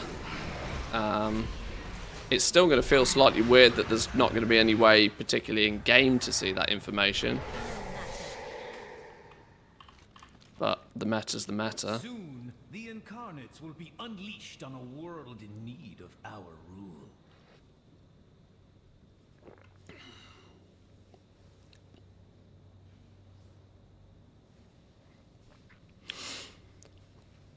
Don't forget the best part of Argent Dawn, gold shearing. Yeah. If you happen to play on Team NA, it's Moonguard. Any last reminder tips before we go into Pandaland? It's here until April the 19th, so don't feel the need to rush it, is probably my number 1 tip. The calendar shows it being here a while, so you got practically the whole summer. WoW Remix Mr. Pandaria ends August 20th, so it's here for a while.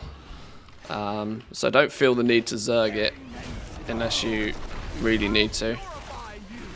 That said, it's gonna be hype season clearly the first week or so. Be a panda. That's also, yeah. Wouldn't it be funny if for some reason you got twice as many bronze or something by virtue of being a panda? That's not the case, by the way. But it'd be funny if they kind of like, you know, slipped that little trait in under the rug. No, I would heavily suggest at some point during it leveling a druid as well. Mostly because I suspect if you're an avid collector and you want to collect things from Panda Remix, there will come a point where you will want to farm bronze like a machine. And there are lots of one-time sources of bronze, but they're one-time and they're account-wide one-time. So you might very quickly, well, maybe not very quickly, but there will come a point where you'll run out of those, and you're likely to then... What did I just press greed on that I shouldn't have pressed greed on? I don't know. You'll quite quickly at some point run out of those one-time bronze situations and need to farm it. And I suspect that 2x4 druid farming groups will be the optimal way to just kill a massive amount of stuff and just like raw gold farm your bronze. It wouldn't surprise me if within a day or two you'll start to... I rolled 6 on both of those. Are you mad? Okay. It wouldn't surprise me within a day or two you'll start to see 2x4 druid bronze farming groups be a thing. As it'll be likely just kill thousands and thousands and thousands of things per hour to get, you know, a few thousand gold, a few thousand bronze an hour, I suspect, or an appearance or two per hour.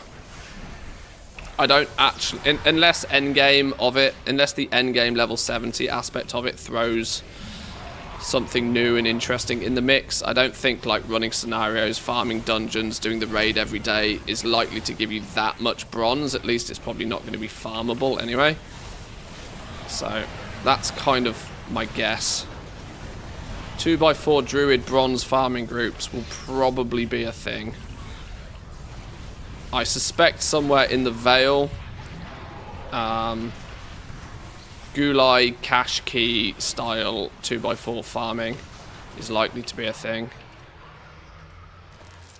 I don't know the ins and outs of it particularly yet. I'm just kind of speculating and guessing, if I'm being really honest, but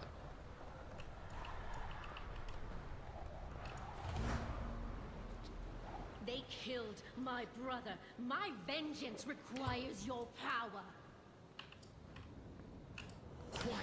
there's no info on how Realm merged back to retail, right? Because now there's suddenly a lot more motes of harmony on NA retail, like somebody is worried about an influx and dumping their current stock. It also should be known that raid lockouts are going to be daily until the end of Panda Remix, even in retail. So you're going to be able to run your raids, whereas raids are a weekly lockout right now. You can still farm for Mog using your regular retail characters in Mists of Pandaria.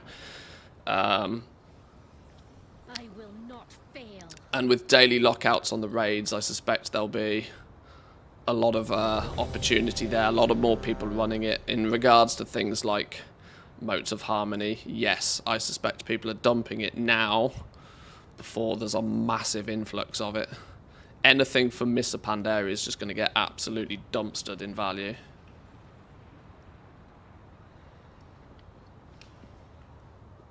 Don't you also get bronze if you level more characters through? Am I thinking this wrong? Not strictly, no. Most of the one-time bronze stuff comes from achievements. But those achievements are account-wide.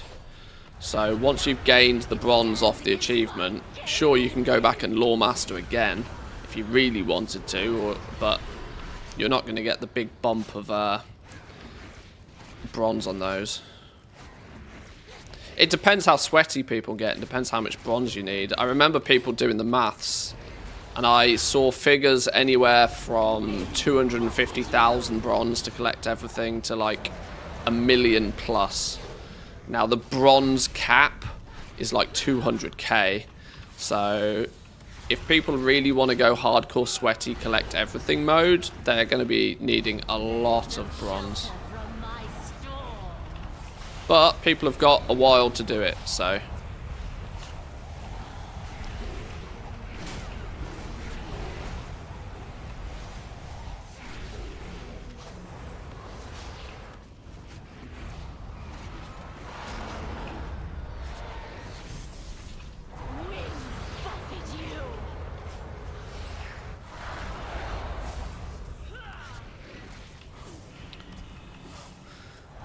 who broke evokers? Why are evokers going absolutely bananas crazy right now? I mean, sure, take it. Eye of the Vengeful Hurricane. That's actually an upgrade for me, apparently. Go on, big roll, big roll. A 97? Hello. We'll take a 97. Mog.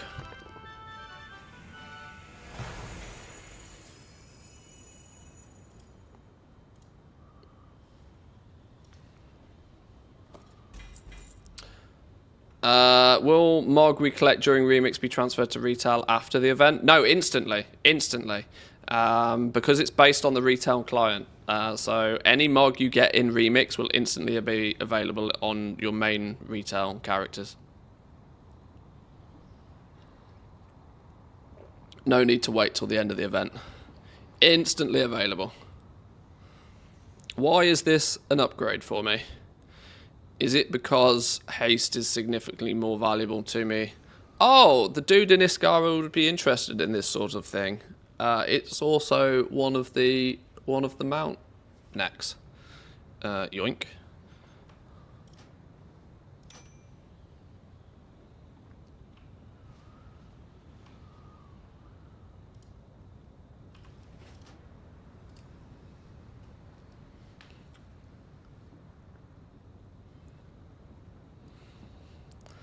Plan on being dripping in sweat. Well, some people will get very sweaty, for sure.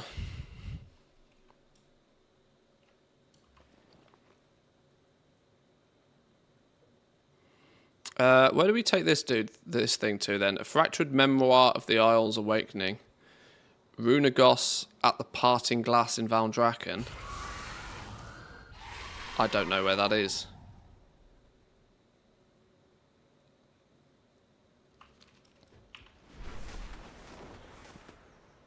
Leftmost building in the Bronze Enclave? Leftmost building in the Bronze Enclave. Oh, this thing, okay. Nice. Welcome in, Mikey. How we doing? We good?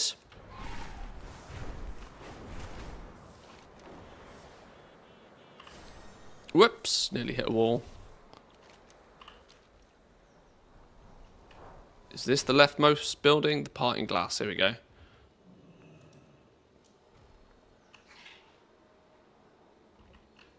Not you, not you.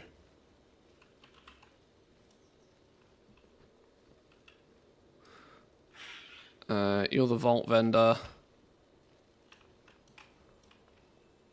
What?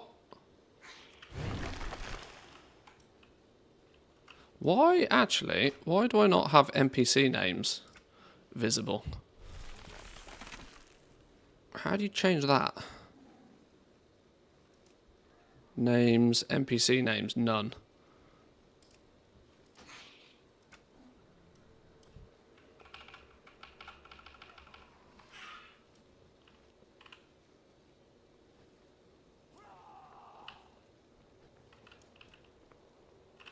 Who is it that wanted it?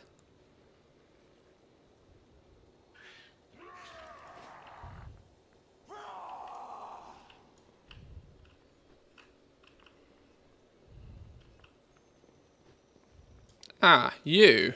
Neurotic novelist. For the glory of the dragons. Oh, okay. Cool.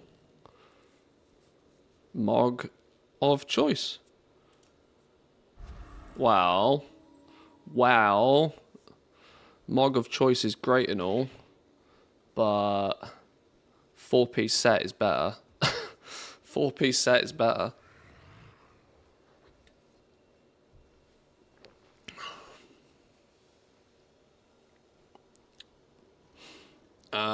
There's also part of me that thinks, do I save this until I get my 4-piece to then buy the 5th piece? So then I get the full set. Am I going to play that optimally? Other people here? Nice. Welcome in, Ginny.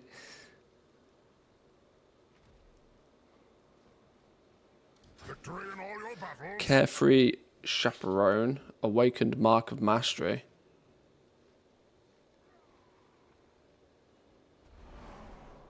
Oh, where do these come from?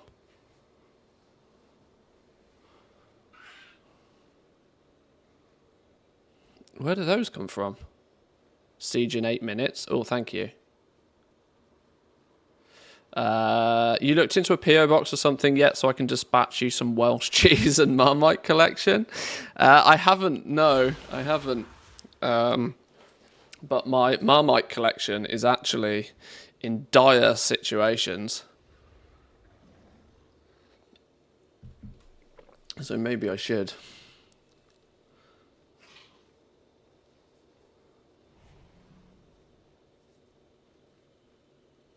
Where do you get these awakened mark of masteries from? Because this allows me to seemingly buy a 512 piece of gear just straight off the bat. Don't you have catalyst charges? I probably do, actually. Thinking about it. I could turn this chest into, or these gloves into something bigger and better, right? KSM or heroic last boss kill. Oh, I see, okay. I see. Let's go have a quick look in the catalyst. And then we'll go get the siege done in a few minutes as well. Finish weekly first, get a 493 item, then maybe turn it into tier.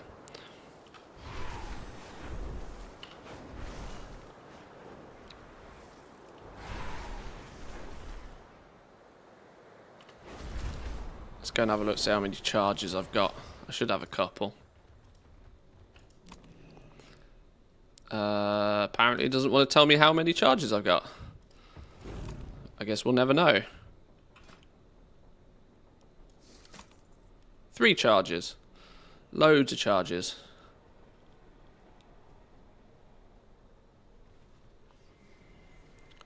Champion gear, champion gear. Well, neither of them really makes much of a difference. Go.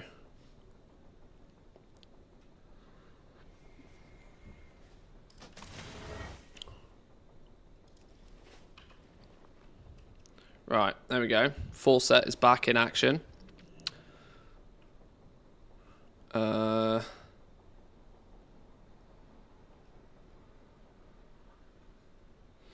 A better pair of legs, maybe. Nah, whatever. Oh, I don't care. I genuinely, like, I'm not care. Now I've got my 4-piece, I'm happy. Right, we'll figure the rest out. Let's head over to the siege. Let's make sure I get there in good time. Get there in good time. I should do some time walking dungeons, shouldn't I, really? And we should also then go do... What's the time walking raid? What is time walking this week? Oh, it's Lich King, so it's Alduar.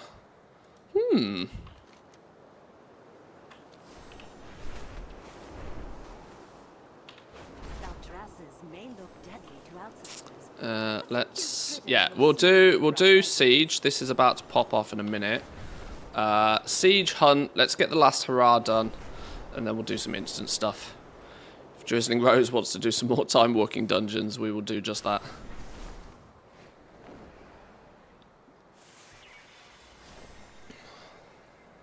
I wonder what the import-export tax rules would be on that.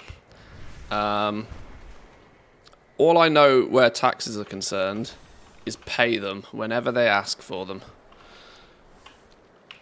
Loopholes are loopholes, great, but...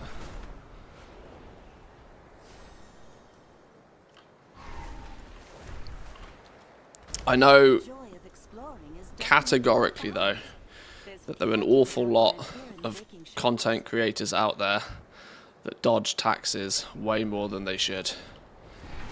Way more than they should. And I think it's probably due to ignorance of just not knowing that you should be paying tax on something. But if you are gifted something, for example, let's go for the let's say I find myself a sugar daddy, right? And somebody gifts me a 4090 graphics card, right? Or even like somehow magically Nvidia just gift me a 4090 graphics card. That's a €2,000 graphics card. You technically need to pay tax on that. Even though you get given it for free, you would be eligible to pay tax on that. These are little things that I swear most people either don't know or actively ignore or live by the hope that nobody will find out. So yeah, good old taxes. Now, obviously, tax rules differ here, there, and everywhere, but the concept is the same. Most rules are translatable across most countries, for the most part.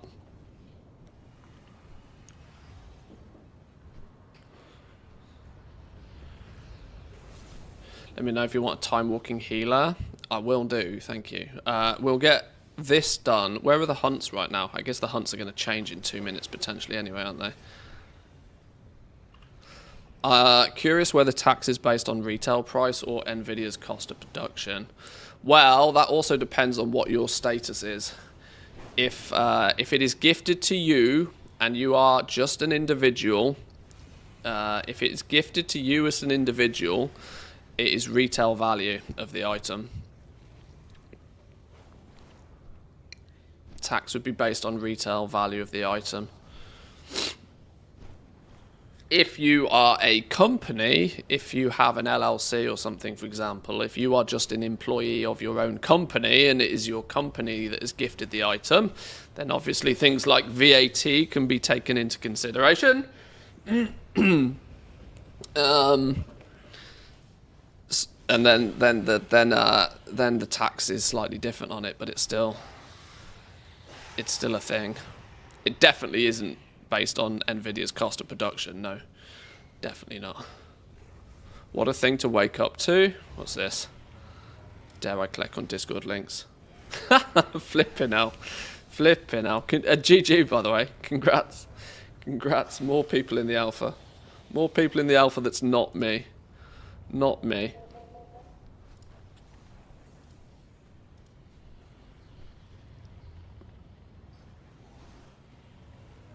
Manthe LLC.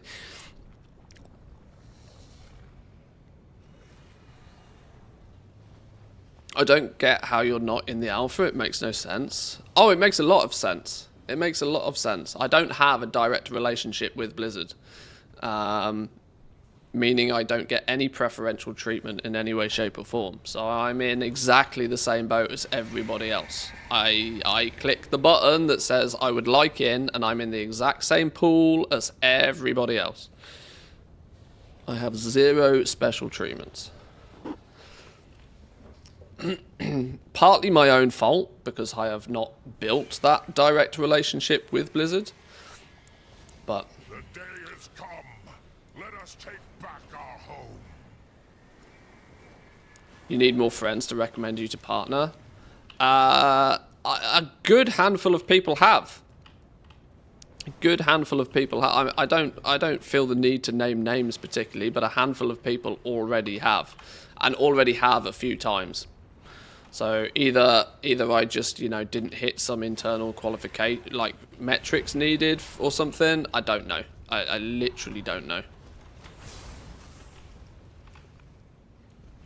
But yes, it's an invite-only system where current partners, WoW partners, can put forward names of people that they think should also be WoW partners. I just, never lucky.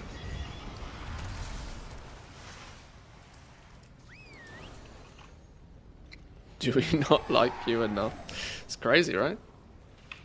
Hang on, we're getting ahead of ourselves here. We haven't the frog needs to turn up. Where's Big Frog Boy at?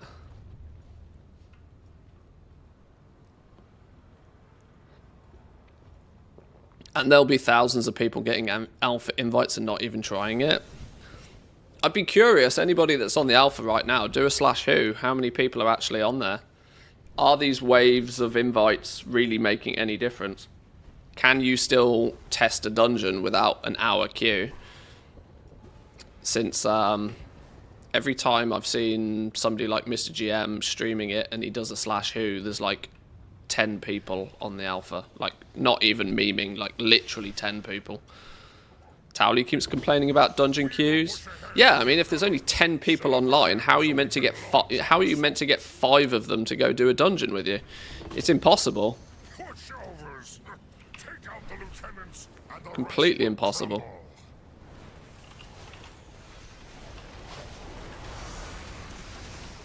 This is why it doesn't make sense to just how few people they've invited in. Why are you drip feeding people in if you actually wanted proper testing data? How, like, who's going to hang around on a test platform in a queue for like hours at a time to run one dungeon? That's not exactly valuable use of anybody's time, you know. it's so silly.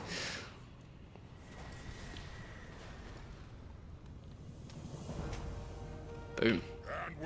Should we go do Captain Lancer just because it's kind of it's kind of the done thing.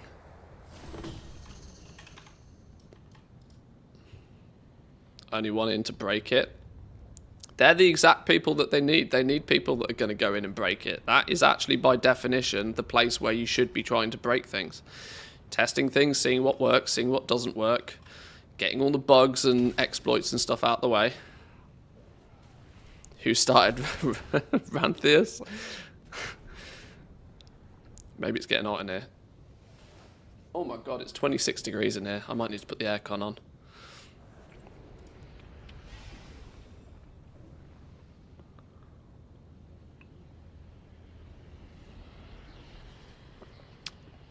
I saw Mr. GM rallied 80% of the online users into a queue for the new Battleground to test it. Took some coordination. Yeah, that shouldn't be the case. That really shouldn't be the case. Now, obviously, it's not likely to be... Dragon Shard of Knowledge. It's not likely to be as quick and easy to get in via an auto queue as it would be on live, but it still should be possible. Right, where's the feasts at? Where's the feasts at? Why do I sense there's a feast over here somewhere? Not feast, hunts. Hunts in the Naran Plains. Let's go do some hunts. I'd be hot in a sweater in 26 degrees. Yeah, I didn't realise it got so warm in here. The window's open, you see. I thought having the window open might be enough today, but clearly not.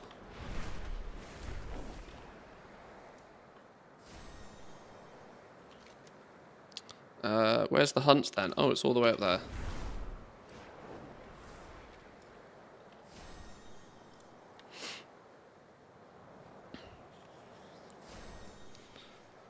You live in Finland and still have aircon? That makes me jealous. Well, it's 26 degrees in my studio right now, but my studio gets very hot very quickly. Me, 2 dogs, 2 computers, and a tin metal roof tends to cause this place to heat up super fast.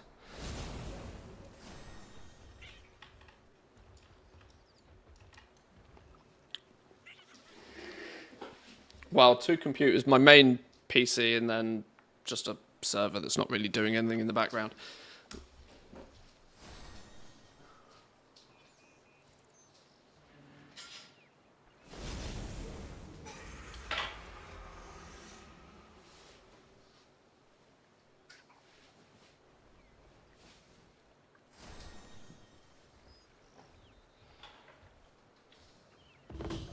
Creature stalks this land. Come, join the hunt. Prove your skill.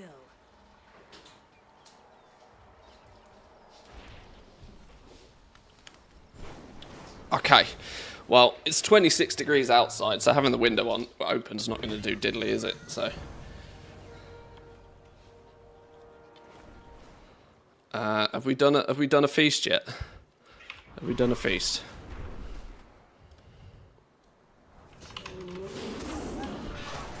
That's participation, right? Surely?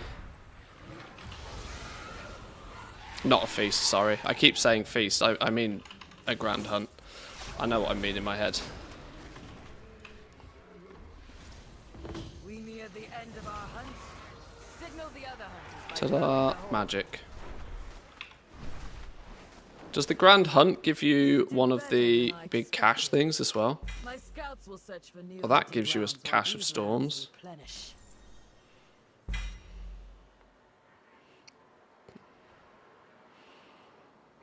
Grand Hunt Spoils. Oh, the Grand Hunt Spoils does give you a cache of storms.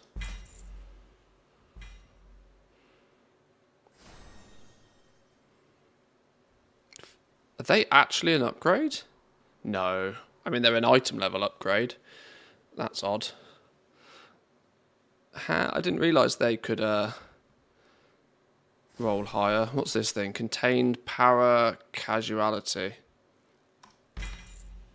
Flipping hell. Paracasual snowflakes. Rep. Is that everything for the weekly? That's everything for the weekly. Just half back to Valdraken.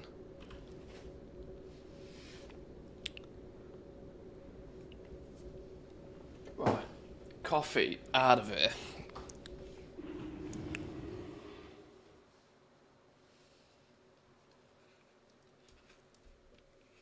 Always do a hot tub stream to cool down.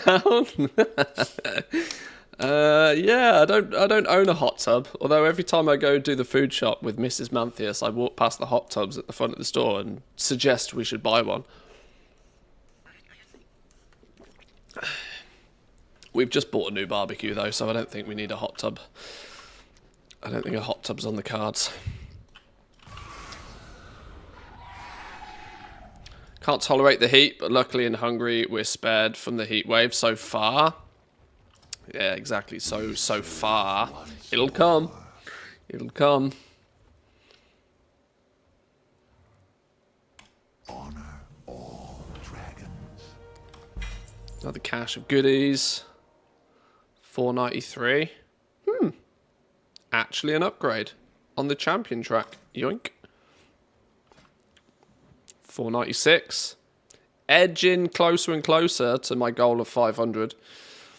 4-piece done. Nearly item level 500. It's kind of where I want it to be. I have no idea how many crests and stuff I've got.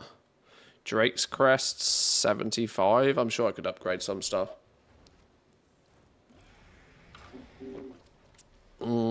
Get one of those kiddie pools that the Twitch lasses do. Maybe.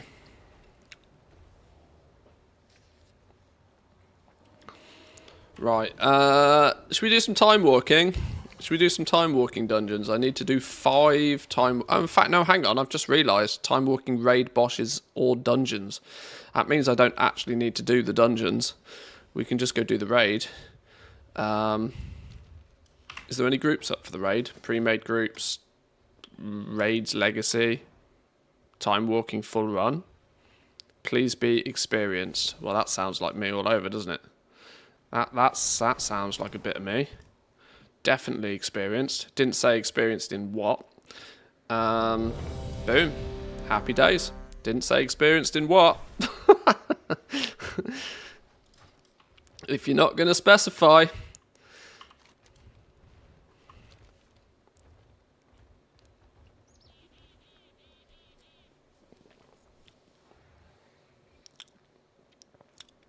That said old in normal, did it? Hang on. What did I just join?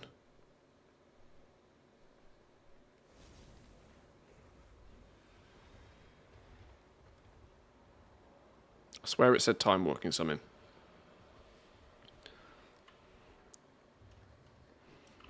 I guess we'll find out.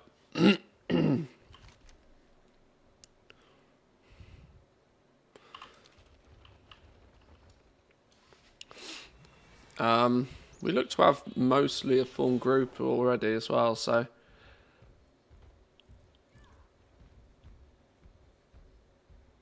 Experienced in sitting in a hot room. Yeah, exactly.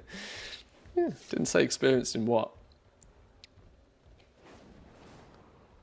Why do we have a full group and why are we not going anywhere?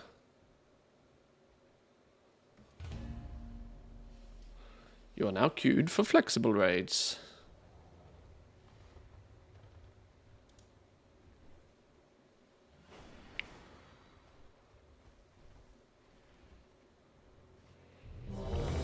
There we go.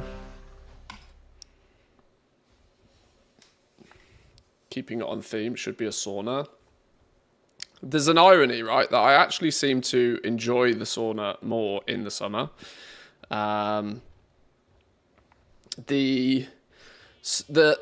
going in the sauna in the winter is cool and all, but one of my favourite parts about going to the sauna, now admittedly this for anybody that's not Finnish and doesn't understand like sauna lifestyle, maybe I should say it right for starters, sauna. It can be, you know, this sounds ridiculous, right? But I'm quite lucky that 2 of the saunas I have access to. I have a sauna at home, but of course I'm in a town right now, so it's just a small electric one. 2 of the saunas I have access to are by a lake, meaning that one of the best parts is you get stupidly sweaty hot, and then you go jump into a cool vat of water, which obviously in the summer is not actually that cool, but it's part of the funness of it for me, honestly. It's literally 50% of the experience, which means during the summer you can do that. In the winter, if you do that, you jump in and you hit a big layer of ice. So you're not going to get very far. And even if you break a hole in the ice, you have to be fucking mental to get in that like 4-degree cold water. I will dip myself in, mostly due to peer pressure, but that's about it, right? I will do the dip and then I will piece the fuck out of there.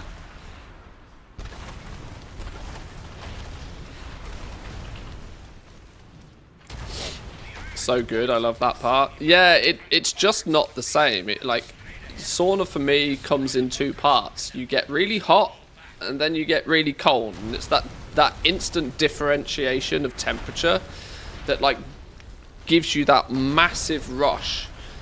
Your body pumps itself full of adrenaline, presumably to counteract the imminent death. But it just makes you feel amazing after. You can't get that same thing in the winter when you don't have some cold water to jump into. It should be cold, but not like deadly freezing.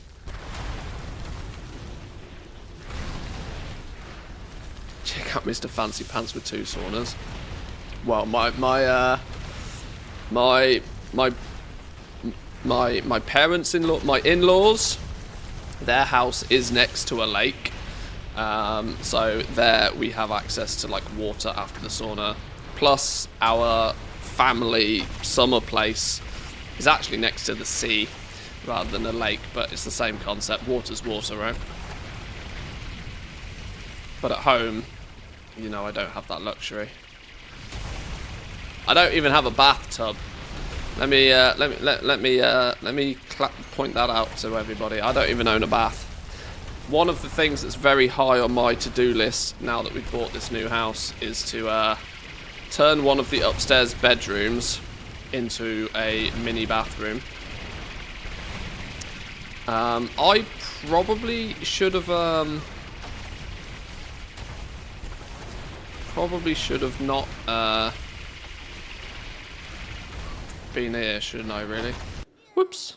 Ignore the fact that I have no idea what I'm doing. This is the experience that we talked about. This is the experience. Everybody stole the vehicles. There's none left. They got yoinked.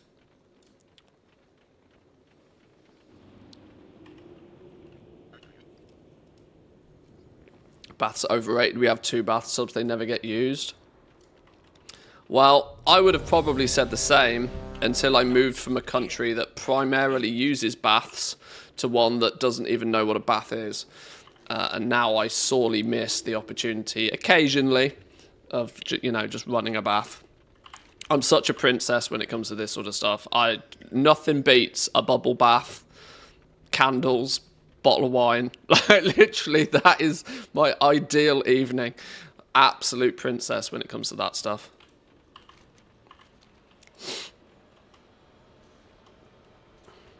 Which means that not having access to it is frustrating at times. Princess is one word. Sure, let's keep it civil now.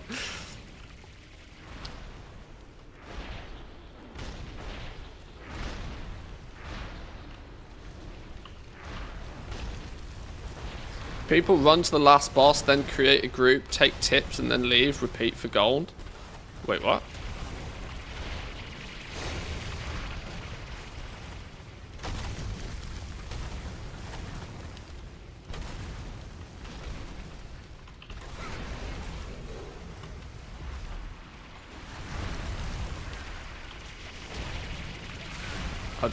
I'll just feign death here. It'll be fine.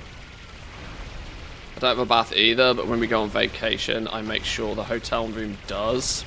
A bath a few times a year is enough for me.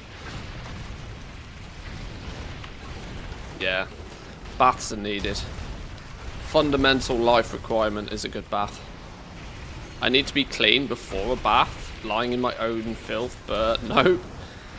But then I am clean and no longer want to get in a bath anymore. How... Now, don't take this the wrong way, but how dirty do you get? There's I've never considered lying in a pool of my own filth as to be much of an issue.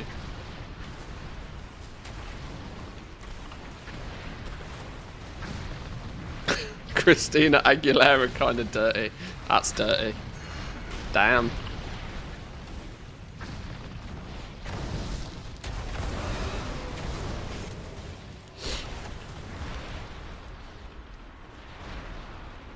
Got to get one of those rooms with the bath in the middle of the hotel room so you can watch the TV. Yes! Yes! That's like my ideal hotel room. 100%. Not that dirty, just sweaty. Thought of it makes my skin crawl. Ah, fair. I don't think I've had a bath since I was 12. What's so good about a bath? I don't know, but it's just uber relaxing for me. But I've also had a bad habit. Now, obviously, I don't own a bath anymore, so I can't do this anymore. But I have a bad habit of when I do take a bath, I would fall asleep in the bath, which is not only a bad habit, it's also kind of dangerous. You're going to wake up dead, or not wake up, as the case may be. Probably not advised. But yeah, very relaxing. Warm, just chill, add some good food, drink, watch a movie. Yeah, exactly, yeah.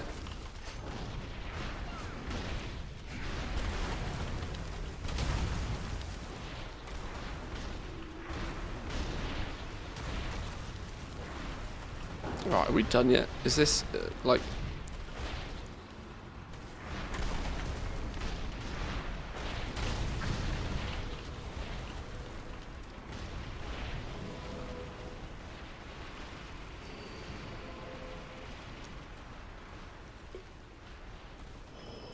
It's a good business name, Uber Relaxing. I don't, see, now this is the thing, right? I don't think I'd want to share a bath. This is like public hot tubs. Can't say I'm ever a fan of a public hot tub, you know. That really is the definition of just swilling in somebody else's filth. Only by the fact that I know that like public swimming pools are so crammed to the brim with chlorine, am I willing to go in them? I would imagine if just the thought of your own sweat in a bath turns your stomach, then a public swimming baths is like the worst thing that could possibly happen to you. You've got litres upon litres of child piss in those pools. Not something that I would enjoy swimming in.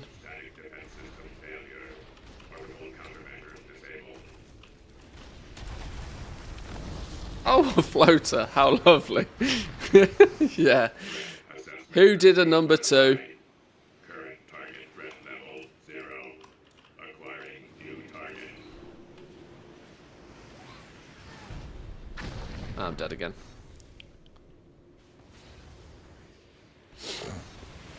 Yep, hate it. Refuse to go swimming anymore. Makes sense. Makes sense.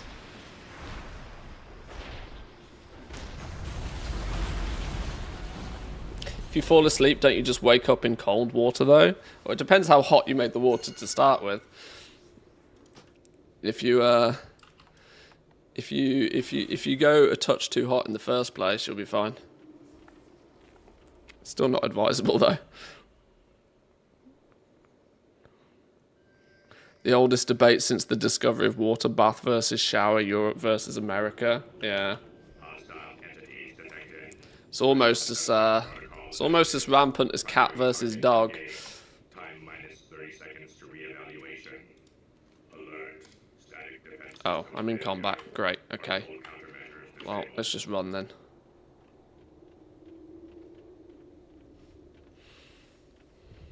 Asked a question on Discord to what's the best match next to Alchemy. Was thinking about Inscription or Engineering, but people are very mixed. What are my thoughts?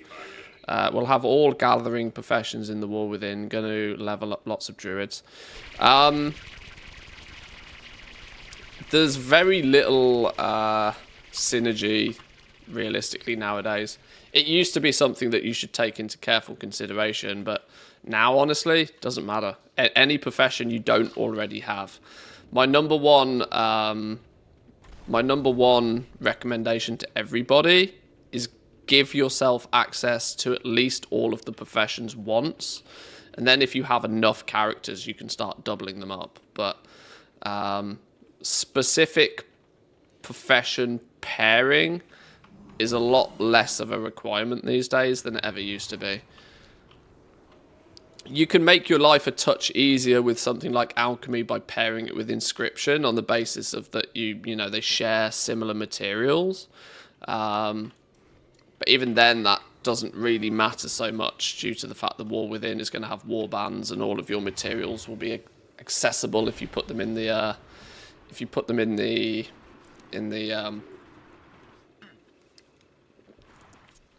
warband bank anyway. So.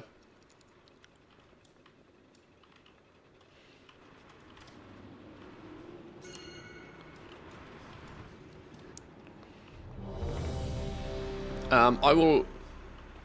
Okay, they want people with experience here. I have none. Let's just... It won't let me in a vehicle. I don't know what's going on.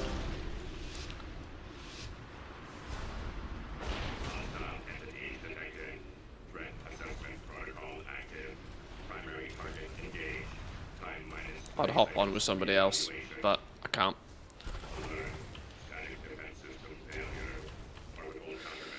Vehicles of two-seaters get in. They're all taken.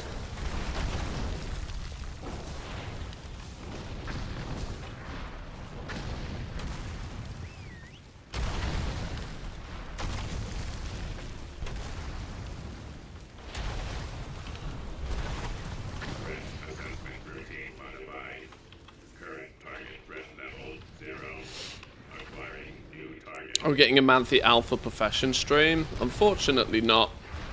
I suspect as well that the Alpha will probably end next week anyway. I think there's a good chance the Alpha will end next week. I don't think they're going to keep the Alpha up for very long. They might do like a week of like max level Alpha testing, but I don't think they're going to have the Alpha up for much longer. They tend to take the Alpha down quite quickly, and then, all sort of like War Within stuff will disappear for a few weeks, and then they'll launch the beta. If pre-patch is going to be August 19th, that's I guess at least. If pre-patch is August 19th, beta will probably start June 18th-ish. Would be my guess. 6 to 8 weeks of beta, I suspect. Which will mean if the alpha disappears, there'll be like about a month from now until the beta launches. Roughly. Plus or minus a week here or there.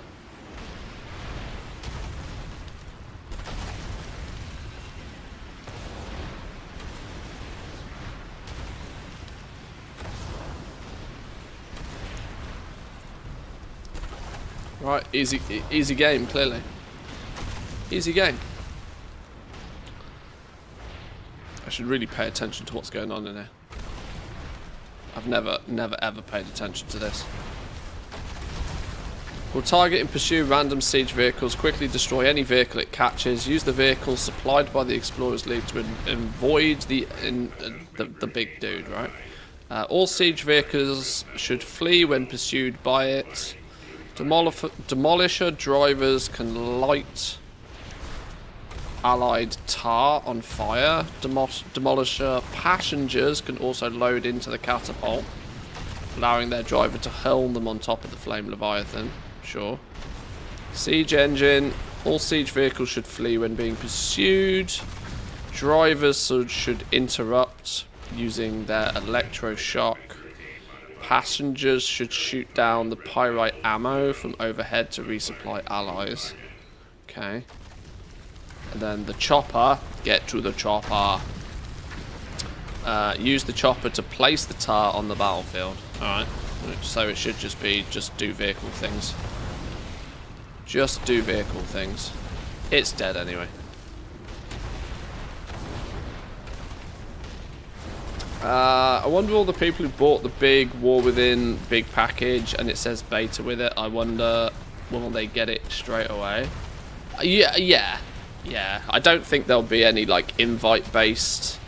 If you've got, yeah, I don't think there'd be that would cause a lot of chaos if they randomly turned around and was like, oh yeah, by the way, you don't get in till later.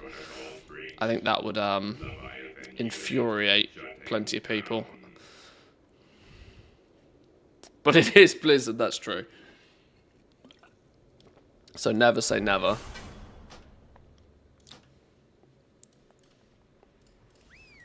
Worst part is over. Boom.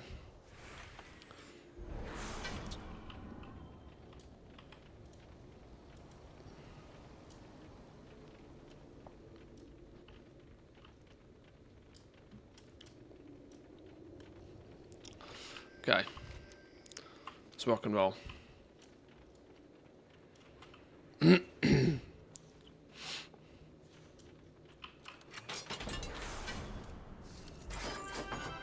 Haha!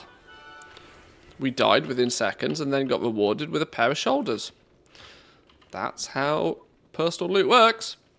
Gotta love that. They clash with tier set though anyway. Although, what are my tier sets?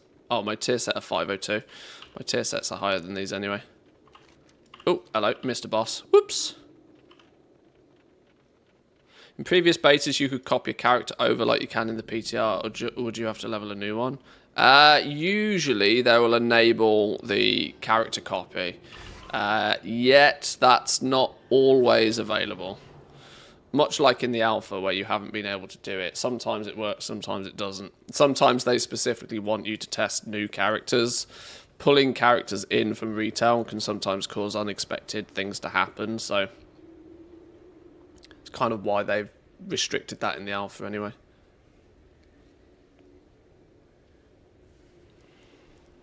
Right, what are we doing on this dude? Who is this dude? Razor scale. Defend the expedition engineers from invading. Use all 4 harpoon turrets to bring him down. Sure. Kill things. Got it. Got it. Aye, Captain.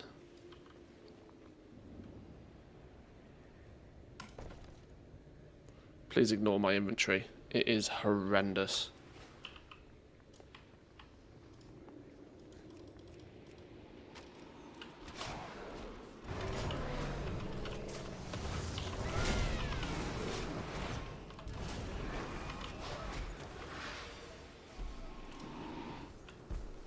Dead.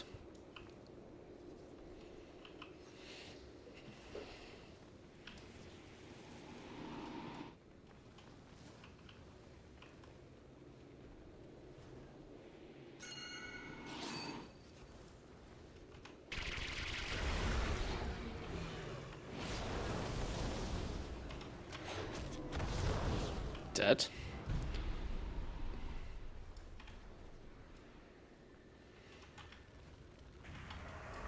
Standing in the fire. Good job. Professional streamer.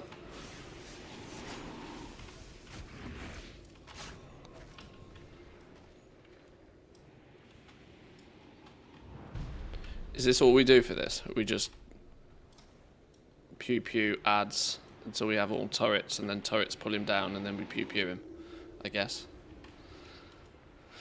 I've never even run this place for like Margor or the Mount or anything particularly much. We did this not so long ago on my Paladin, but obviously when you're running it as a max level character and it's just insta one shot, you don't really figure out what's going on. Although this seems pretty nukeable.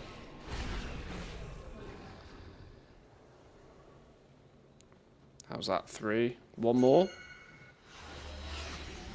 Move quickly! She won't remain grounded for long!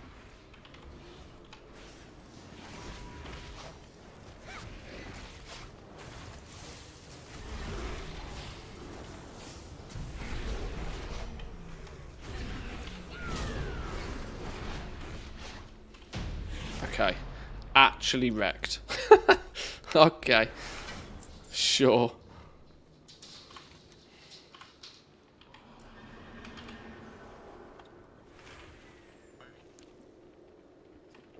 Actually wrecked.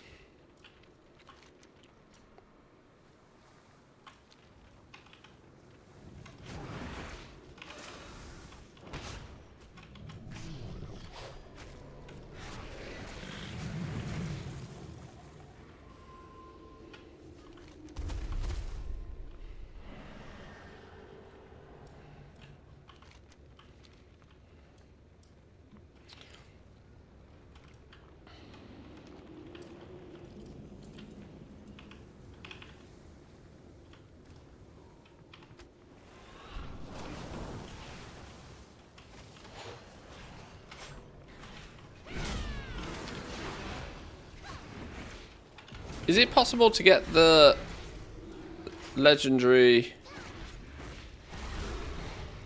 also in time walking from here?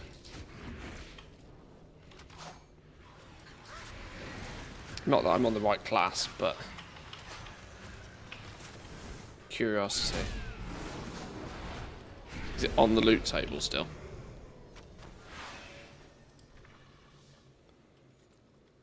Oh, you can still get your fragments from here as well.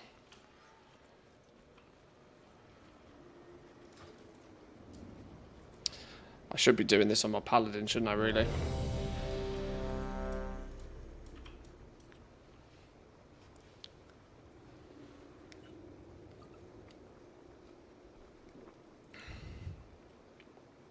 Who are we missing? Druid.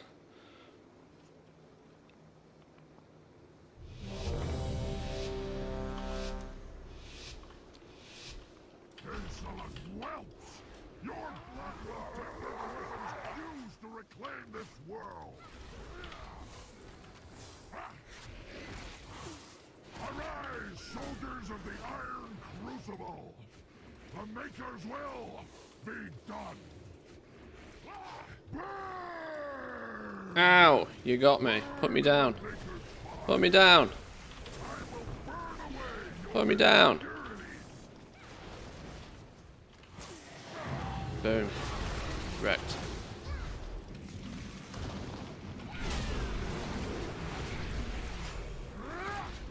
Arise, soldiers of the Iron These things go down so fast. will be done! That's technically 3 bosses by this point, right? Where's my... Yeah, 3 of 5.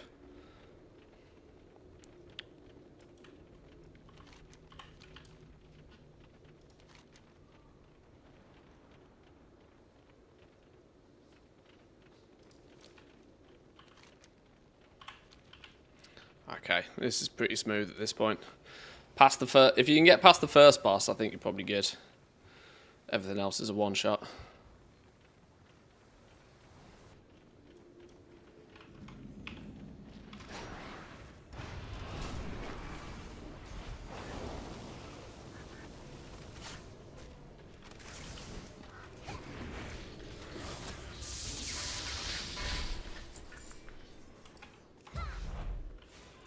Quicksand, how you doing? Welcome in. Good afternoon to you. Or maybe still good morning, I can't tell.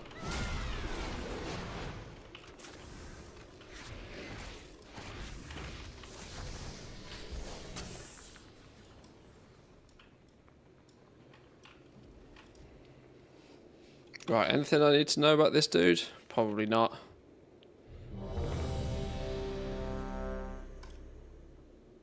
Loads of Mog.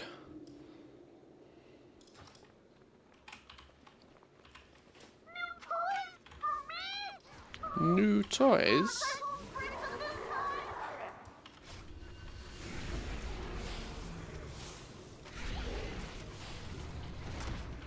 good practice to remind me of what my buttons do though for tomorrow.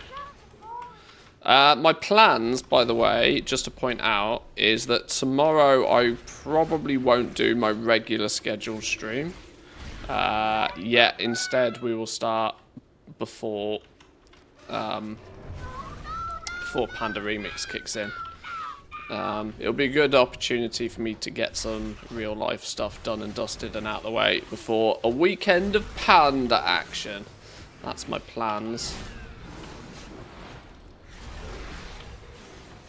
I need to check out, actually. I need to have a little bit of a look exactly when the Twitch drops start. I presume the Twitch drops don't start until the event starts, or at least maybe an hour before. I should have a look. Get people there. It's a pet, isn't it? The Eye of Summon. Another TCG pet. To the displeasure of many collectors who have paid for it, I suspect.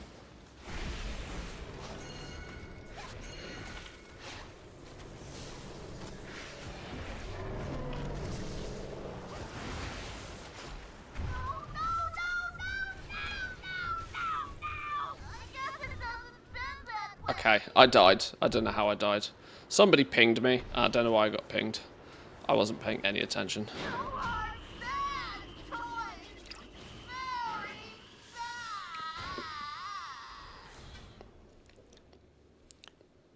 Oh, no rares. Oh, no rares. Oh, I'm getting a res. Genius. Love that. Love that.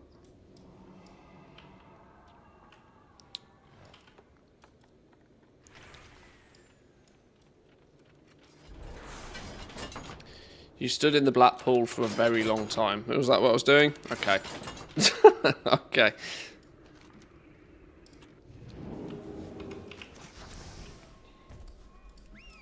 You can tell I'm really not particularly doing a good job of concentrating on this raid. Let's make sweet profit together. Ah, Quicksand with the 26. Thank you very much. Appreciate that. That's some big numbers. Some big numbers starting to appear. Yeah, I appreciate the loyalty. Thank you very much.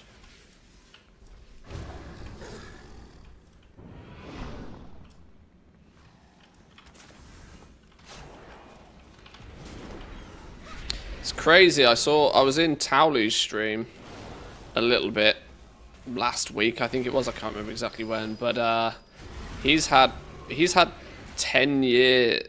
He's now been getting like 10-year subs, which is wild. Let's make sweet profit together. I mean, to even have been streaming for that long in the first place is mental, but to have had people that have consistently subbed to him like on a 10-year streak, that's mental. I wonder what the record is for like longest active sub to a channel. It wouldn't surprise me if somebody like Towley holds that record, you know? He's such an OG for streaming. Ah, Saranuva, welcome in. How's your computer, buddy? Or is it still busted? Appreciate the prime, thank you.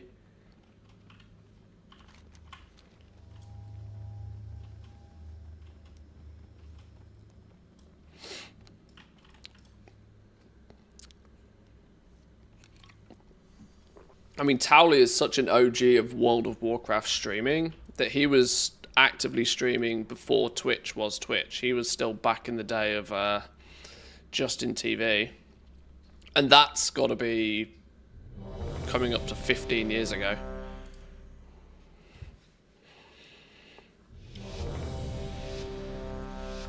Got picked up this morning, should be away for at least a week. This is one of the reasons why I have never water-cooled my PCs. They're cool, they perform well, but when they go wrong, it is a nightmare to fix a water-cooled PC. Even if it's not a nightmare, it's a chore. So, they're cool and all, but I probably wouldn't recommend, unless you are an avid fan of PC building yourself, I probably can't recommend heavily water-cooled PCs to most people. My death only serves to hasten. I remember watching some StarCraft 2 tournaments with Total Biscuit on Justin TV. Yeah, that's old school. Rest in peace, TB.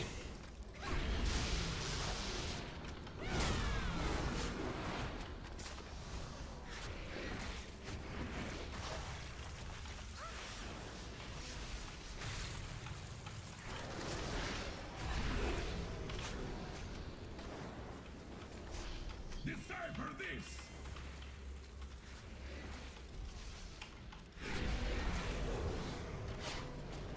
Second time it's been away, had a leak after 6 months. Next one is going to be fan-based 100%. The closest I would go to water cooling is like an AIO. Like an all-in-one water cooling thing. But even those are not reliable. Plus you also have the problem that if the pump on those goes, your CPU runs the risk of cooking itself very fast. Not so much anymore, because the CPU will just turn your computer off before it cooks itself, but it's still a pain in the ass. I forgot to loot.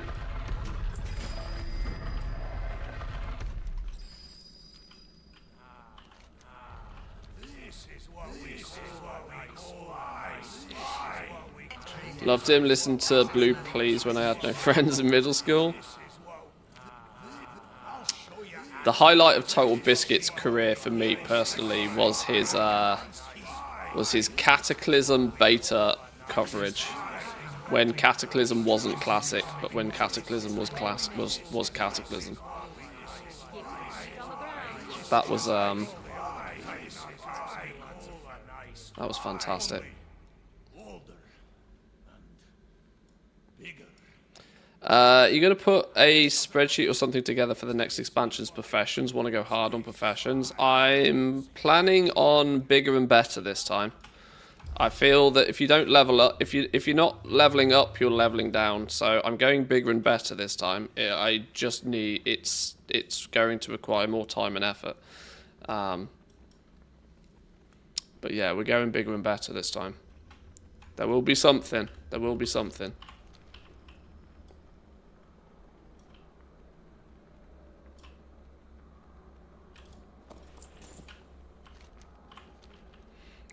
Probably less likely to be in the format of a spreadsheet, honestly.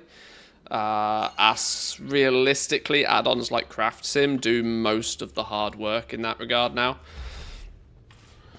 I might do a War Within variation of my spreadsheet just so that people who want to do some spreadsheety stuff have like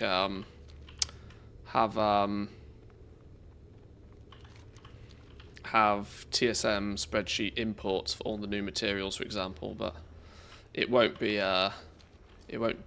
be too fancy. But there's a couple of documents I made during Dragonflight, sort of more like, for example, when Nax came out or was re-released, for example, and there was the mini attunement guide to unlocking it and stuff. Though that sort of style of document, I think, worked more efficiently. It's going to require alpha. Well, yeah, it just means my beta schedule is going to be busy. That's all. None shall pass.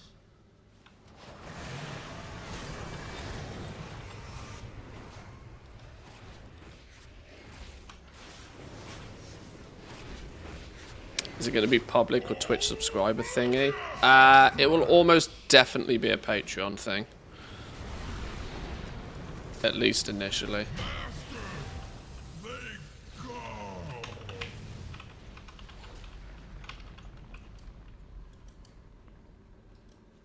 Was that a boss? Hang on, was that a bot? Did we just nuke that dude? Okay, I didn't even realise that was a boss.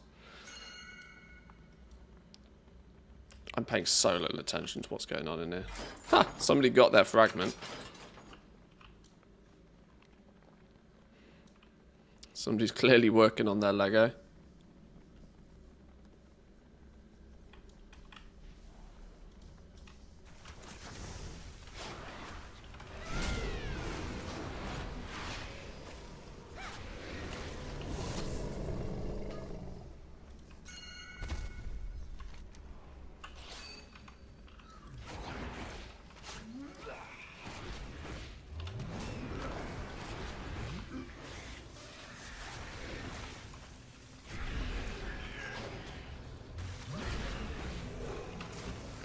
Ads.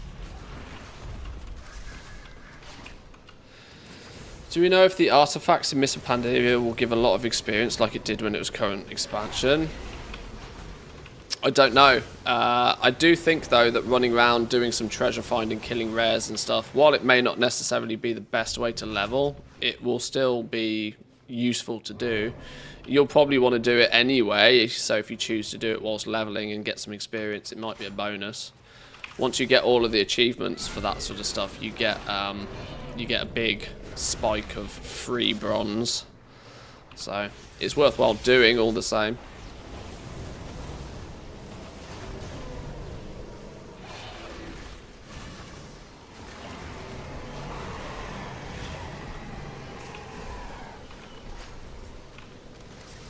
I don't think really anybody got enough time, particularly when they did that weekend test phase for Panda Remix, to kind of get the best impression of what or how is going to like be the fastest way to level or whatever. Plus, it's one of those that whilst gamers will gamify it, obviously, I think even more so maybe than Plunderstorm. And people zerged Plunderstorm in a weird way. People tended to zerg Plunderstorm, but mostly because they didn't like the PvP and just wanted to get it done. I don't think there's going to be that natural pushback of people that just don't want to do this sort of thing with the Panda Remix. It's with it being PvE focused, it's going to end up being a lot more casual, I suspect.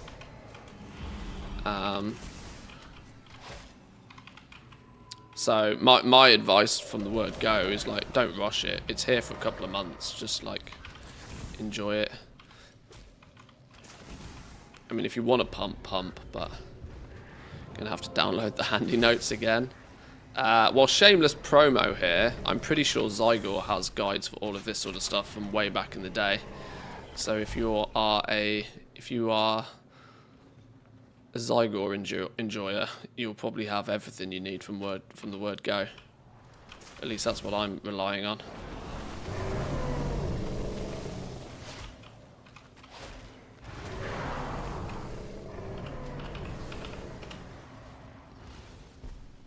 And if you're not a Zygor enjoyer, use code Manthe for 20% off.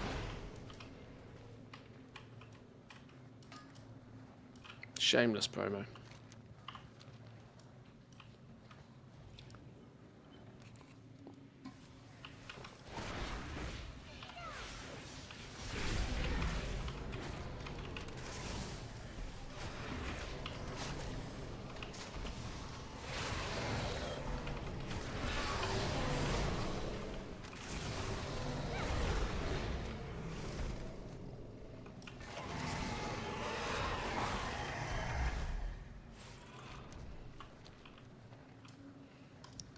Who did?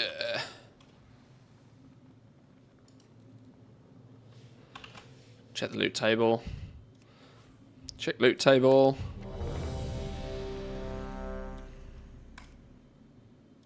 A few bits of Mog. What's the avalanche bow? Looking good. Quite cool. You will suffer for this trespass.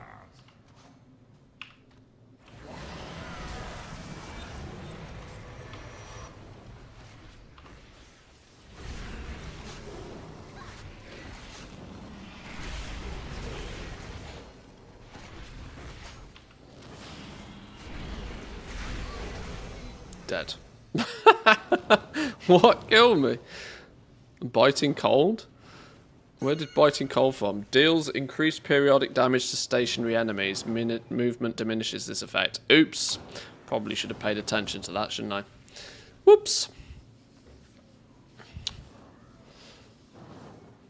In my opinion, Pandemonium will be even more sweaty than Plunderstorm. Collectors, you know, have to have these 2 million Transylvanian mounts and whatnot. Well, maybe. But I tend to think the biggest, the biggest culprit by far for Plunderstorm was the fact that people just don't like PvP. You know, people's natural aversion to PvP meant that some people went out of their way to just get it done. Just hardcore zerg it, get it done, get it gone sort of thing. Which, there may not be that same approach to it. I was at the Google Doc for all of the bronze awards, I'm assuming.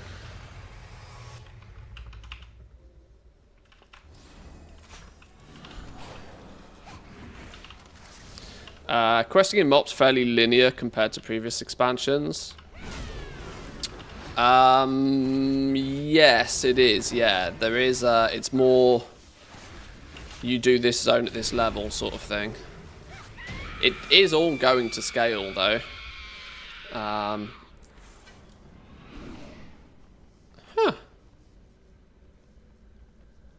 Sure.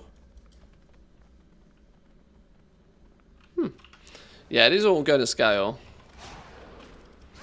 But there will be some of the later content that you will have to get to, like, I think it's level 45 or so before you can go do things like the Timeless Isle. But it shouldn't take much longer than it normally takes to... Huh, okay. It shouldn't take much longer than it normally takes to level a regular character, is the plan. That said, doing that by questing in Mr. Pandaria is historically quite a slow way to level. It'll take you 20 hours, I guess, to level a character to 70 if you just do it by questing. Weave in some dungeons, some scenarios, some other stuff as you do it, though, and it'll go past quite quickly. Or if you just want to get to 70 fast, I suspect probably dungeon running or even LFR running will be the fast way to do it.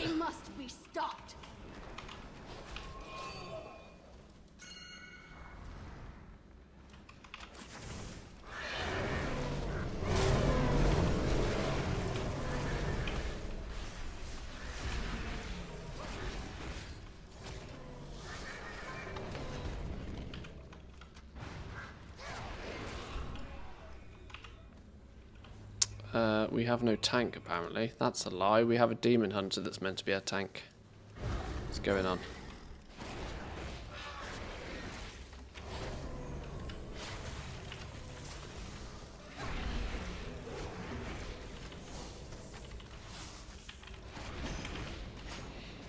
I think this Panda Remix thing could be really cool, though. My main takeaway from the small amount of testing we got to do with it was that it feels almost the best of both worlds.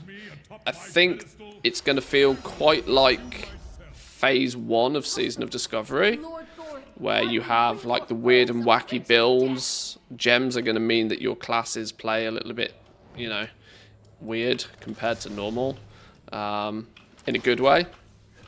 You're going to be able to do some weird and wacky things. Maybe not quite as ridiculous as like full-on healer mages or whatever. But you're also... Are my pets stuck up there? Flipping morons. But it'll have Season of Discovery Phase 1 vibes, but with the quality of life that you know, love from retail. Fiend, you are not my beloved. Be gone! Behold the hand behind all the evil that has befallen. Was amused to see that tusks and even heirlooms are going to be available in the event. I think it's a good decision. I genuinely do. The Tusks of Manoroth alone will be an incentive for some people to play it. Good use of a carrot, that one. Solid use of a carrot. You must prevail. People love chasing a carrot.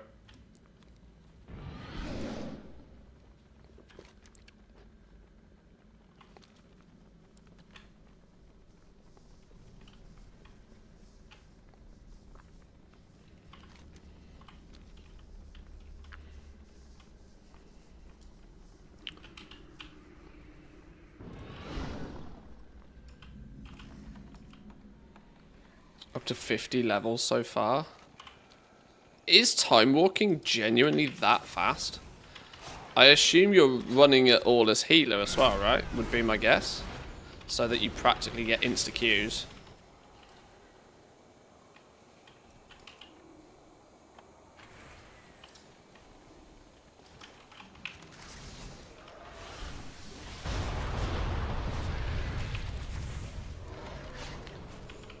Tusks alone requires you to kill Garrosh 20 plus times to get enough currency for them. Yeah, 20 days of effort minimum. Because you can... raid bosses, or the raids are daily lockouts. You will see people running Siege of Orgrimmar every day until they've got it.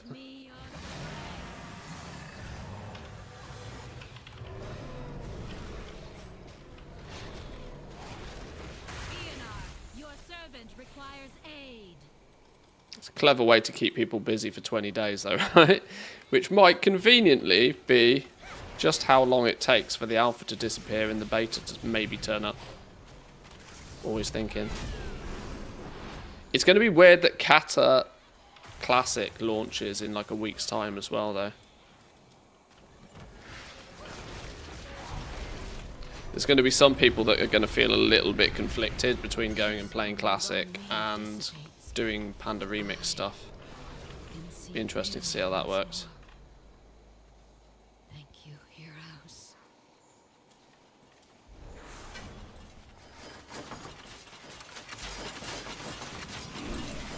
Ah, some gloves.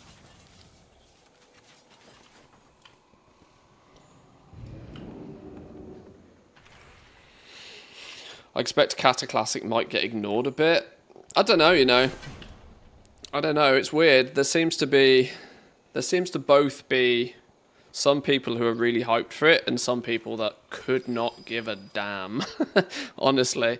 Like the contrast in opinion on Kata Classic is quite amusing.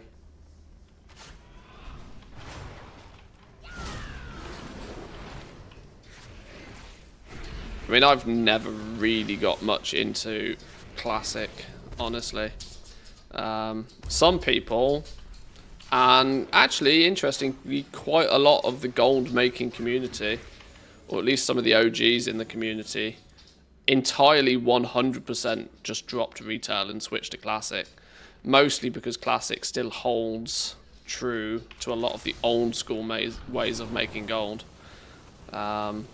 Servers are not merged. There's no region-wide auction house. Old school professions are still a thing. You know, there's a lot of people that still, the old style of auction house is still in play. Lots of people have almost entirely switched focus to Classic for gold making.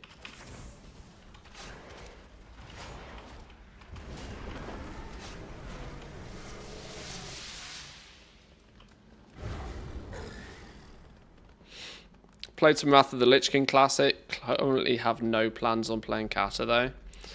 Well, yeah, there's a lot of people that don't have the fondest of memories from Kata. Even like people who played it originally. It was a kind of a bit, it was what, you know, it was the first expansion that wasn't really well received. But was that relative to the fact that they'd just come out of Wrath, you know? This is always a thing that I think is difficult to sort of quantify. That when you come from up here, even one step down seems like a downgrade.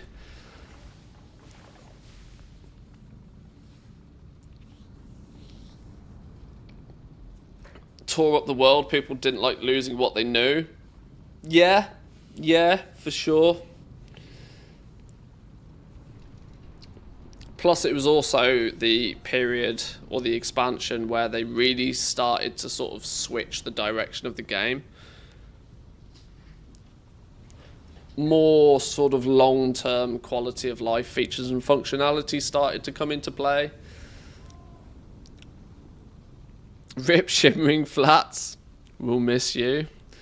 I don't know. It's a good zone for leveling the Shimmering Flats, mind, but outside of that, I don't think I mind. I don't think I mind it being underwater.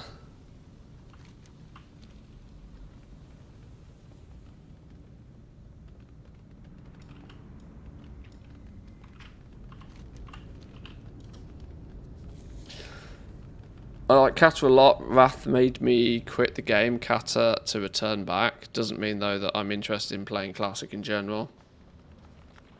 Yeah. I don't know. Still for me, one of the difficulties with Classic generally is that I like playing retail for the permanence aspect of it. That's one of the things that appeals to me with an MMO. Every day, even if I don't do anything particularly interesting or important, I'm progressing, and it's permanent progress. I've never got that same vibe with Classic. The only vibe I ever get with Classic is I'm just doing it again. And so there's a good 50% that like the feels that doesn't make sense to me. Aha! A wild wife appears. Please hold, boys and girls. Back in 2.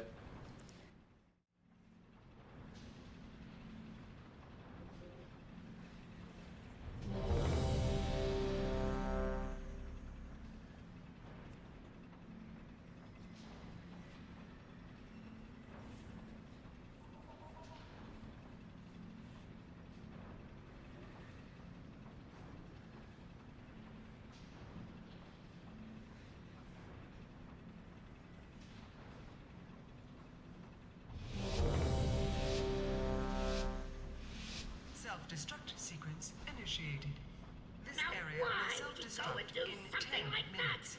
Didn't you see the sign that said, "Do not push this button"? How will we finish testing with the self-destruct mechanism active?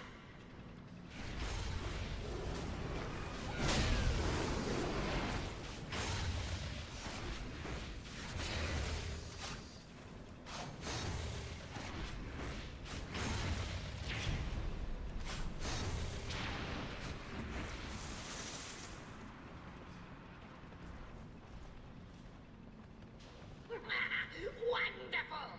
Positively marvelous results! Hull integrity 98.9%! Barely a dent! Moving right along!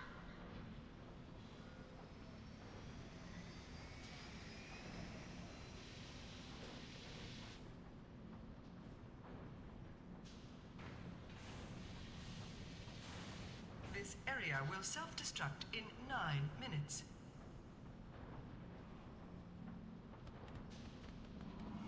Behold, the VX-001 anti-personnel assault cannon! You might want to take cover.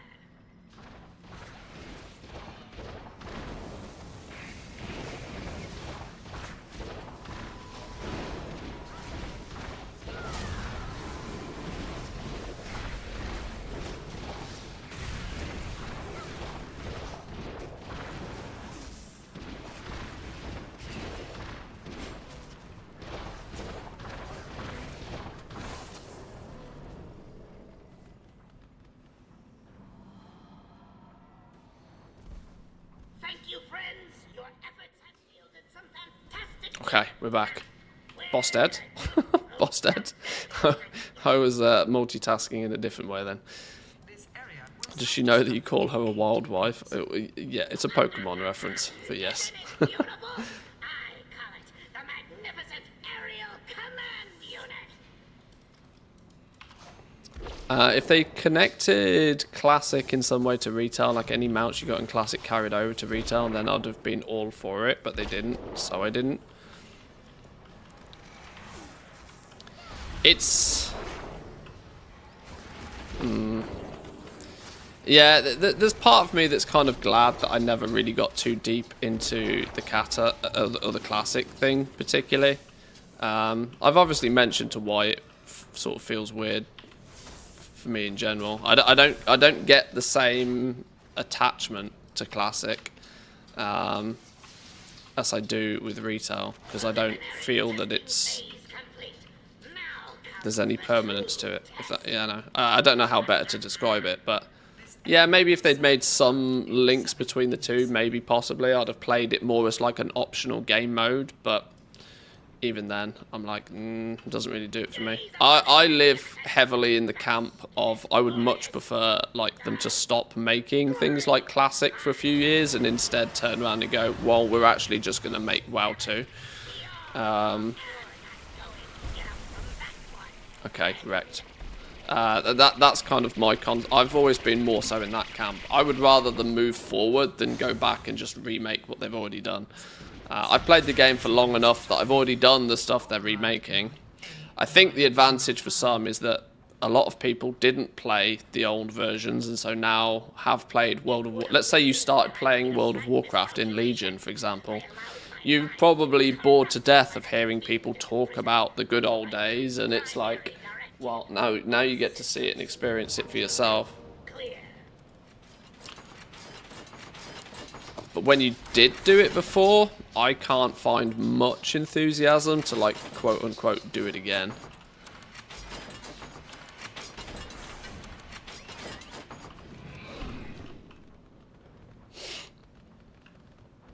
Tried to play Season of Discovery, but it's so slow, couldn't deal with it. Maybe I was more patient back in the day. Well, Season of Discovery was really good in Phase 1.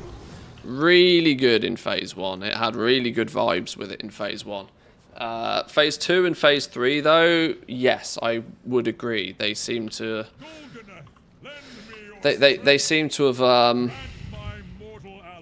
not felt the same. The veil of winter will protect you, champions. Where are we going? Shattered Walkway.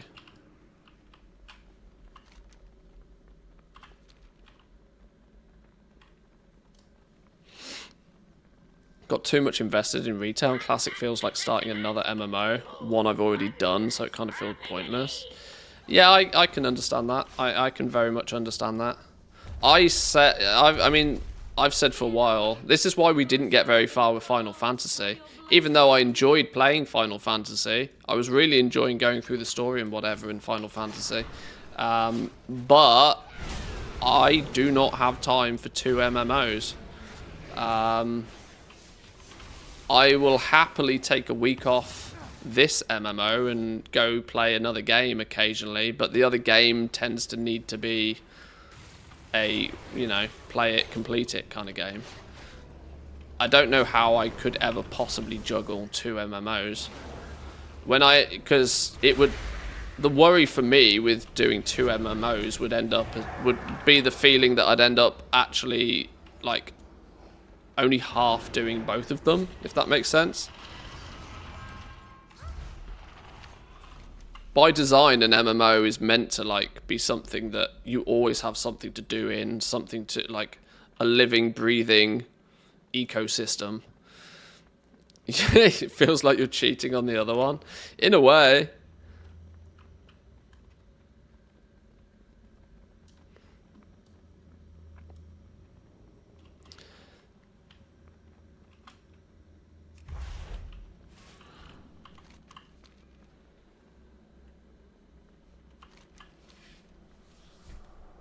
Yeah, I mean, I understand why they did Classic, because there was clearly a big demand for it.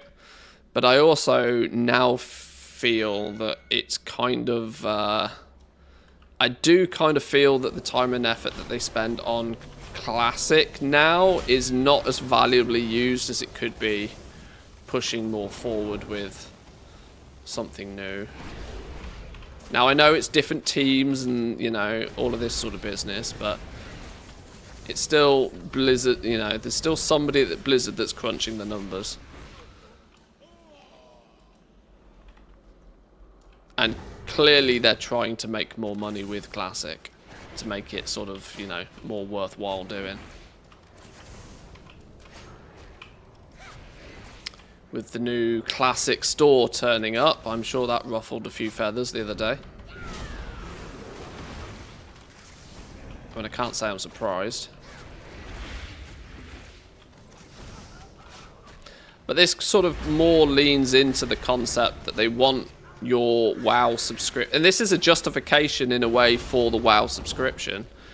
They want your WoW subscription to like to feel as if you have more potential value from it by giving you a few different offerings.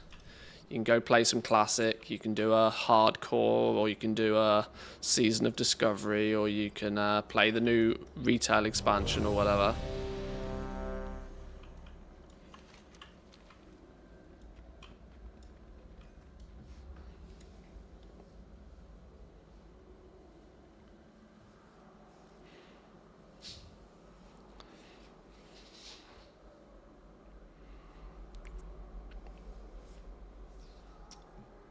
We've lost somebody. We still have a tank, which is fine.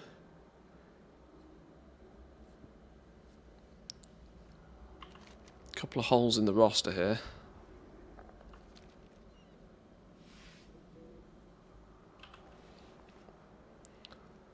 One. We've had 2 pieces of gear from in here so far.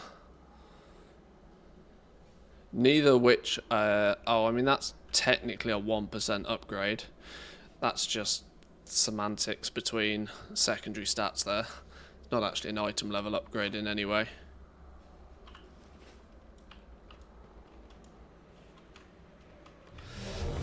Big events like Panda Remix is a good combination. A bit of the old stuff where your efforts carry over. Yeah, I much prefer that approach. Definitely, 100%. I much prefer something like that. That's why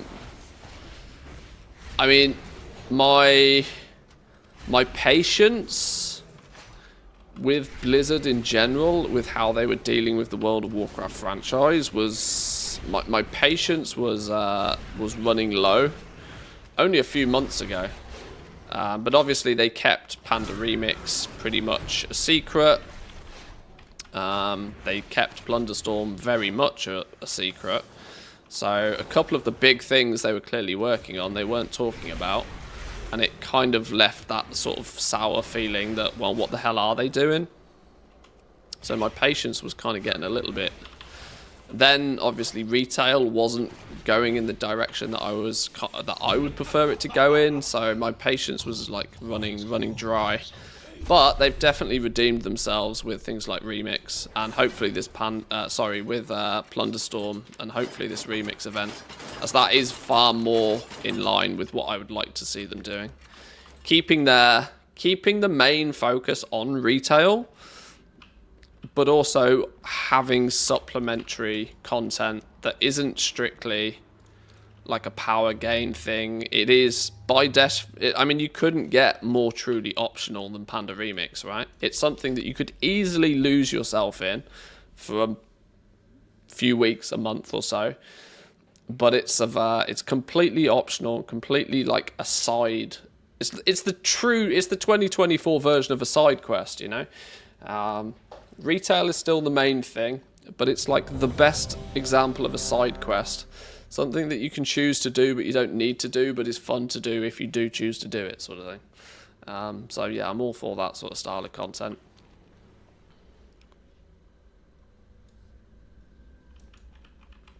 Right, do you reckon we can kill this boss without dying? What's the odds?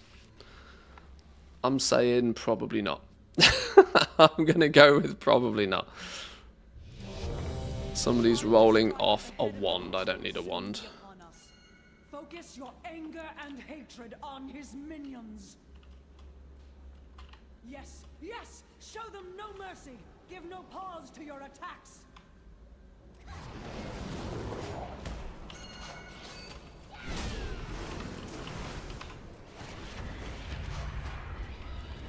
Let hatred and rage guide your blows!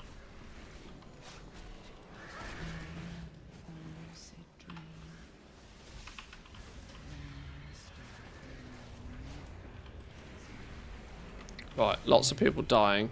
I don't know why. Let's just keep killing things. Tentacles? I'm going to assume we need to kill tentacles.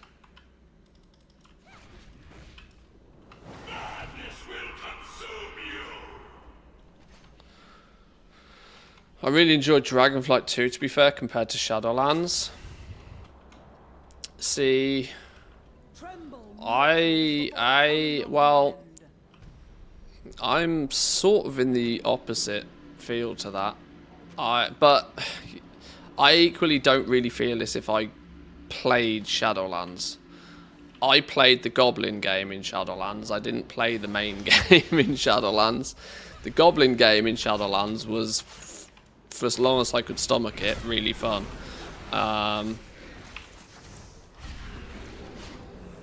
Whilst Dragonflight, the world content kept me busy for a while, but I didn't particularly like the Zaralek Cavern. Then to find out that the Emerald Dream was basically the Zaralek Cavern in disguise is what frustrated me a little bit. It's not a terrible zone,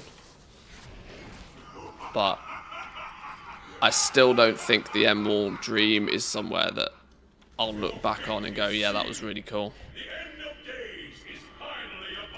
This is where I think my opinion, and I should categorize this is an opinion, this isn't anything that needs to be agreed with. My opinion is quite different to a lot of other players.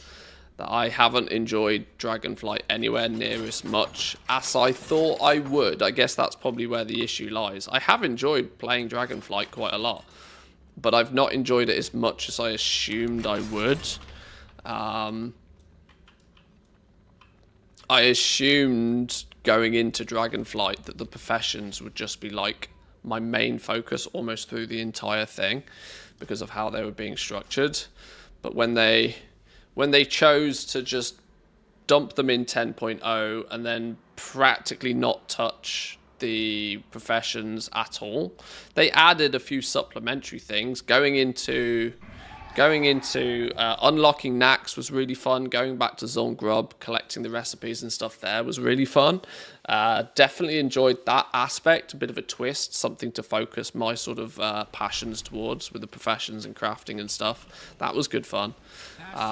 But just completely leaving the professions and not doing basically anything with them. Bare minimums were achieved, but nothing really more than bare minimums. Ooh, an upgrade. Go on then. Take that. Pair of 502 gloves. Did these end up actually being an upgrade? No, because we've just replaced them with 502 gear ones. The bow is... Oh, we've got Nelthrax, so we're not going to be changing that anytime soon. Cool. Alright.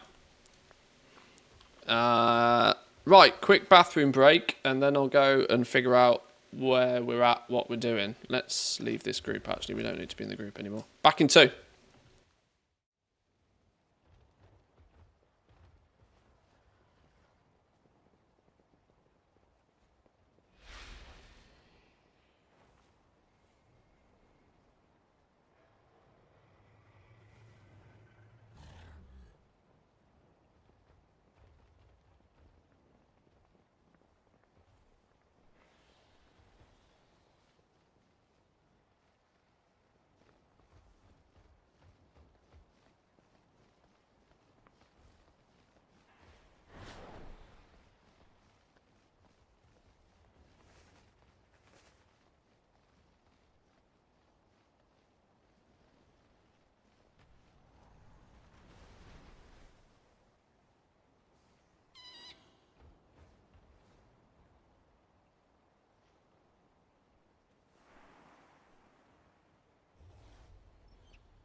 Alrighty. We've actually ticked off a lot of the stuff that I wanted to do today. We need to go back and we need to go get our big cache.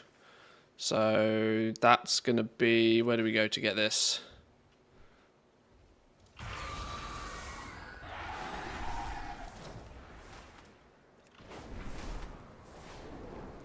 Have you finished the trading post stuff? Have I even looked at the trading post recently? I'm not sure if I have, you know. I probably have finished the trading post stuff by now. We're in Orgrimmar. Let's take a quick pit stop. Quick pit stop.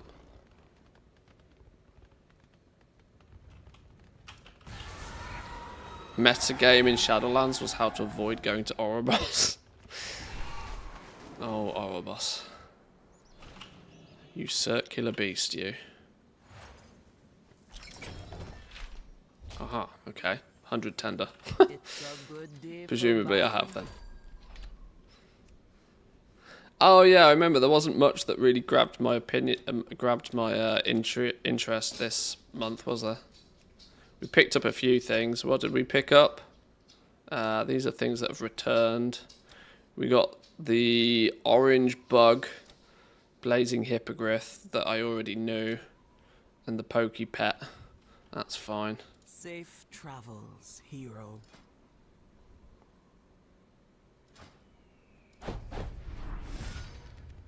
Ow. Ow. I haven't done any of this. Wings of the Amber Monarch.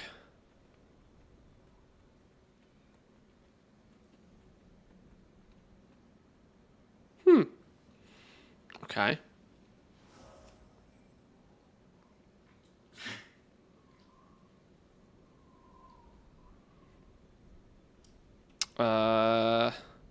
Should probably finish that, because if we get deep into Panda Remix, I'm very quickly going to completely forget about retail, I feel.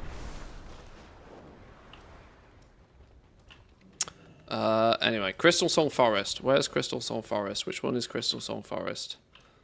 Not you, not you, not you, not you, not you, you.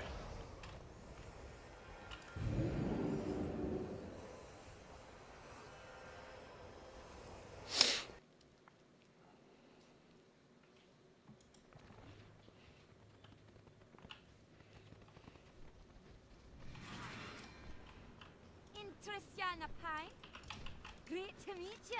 Watch your back. There's your piston fragment. Yoink. What's in this bad boy then?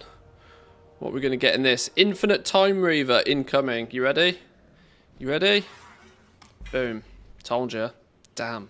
Damn strawberry jam. 506. Back.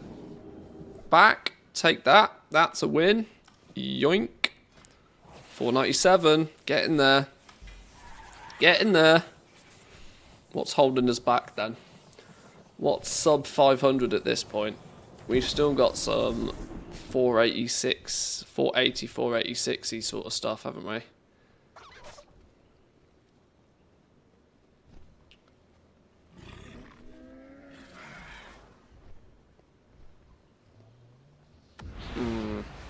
Yeah, nothing particularly that's holding me back, but... I can spend some bullions, can I? How many bullions we got? We got 2 bullions. Maybe we should spend those on something. We should spend those on something, and then maybe look to see if we've got any crests or anything to do an upgrade somewhere. I have a spark sat around as well.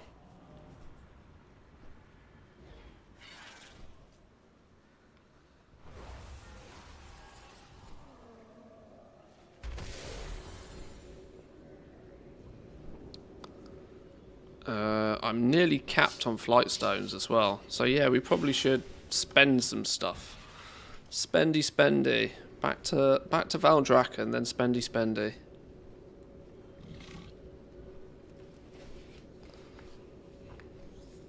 Spent 8 bullions yesterday on Mog. I missed last week's bullion bounty. I kind of feel a bit silly for missing last week's, so I'm kind of like 2 behind. I should have just spent an hour or 2 doing a few mythic dungeons, but I didn't. So I feel a bit silly, but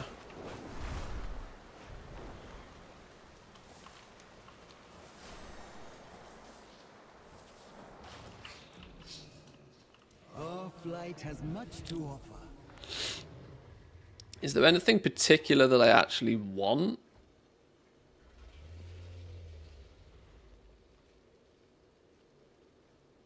This is what I don't know.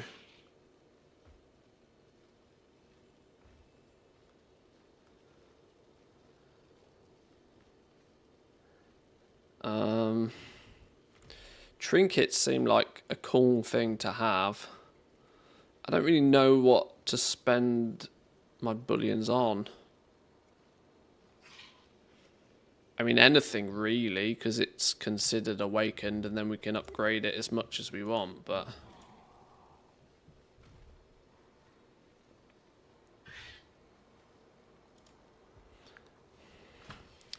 yeah, we have the bow. We have the bow.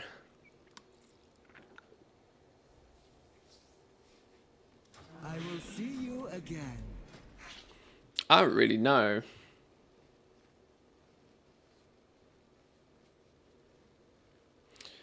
Trinkets seem like an obvious choice, but I also don't particularly know which trinkets would be the best ones to pick up anyway.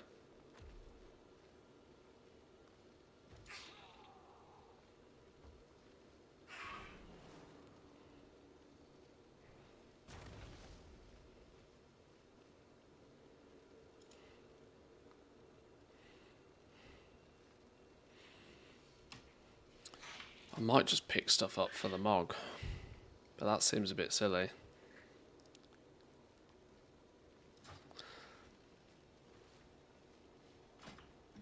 How many crests and stuff have we got? I got 75 Drake's crests on me, and seemingly nothing else.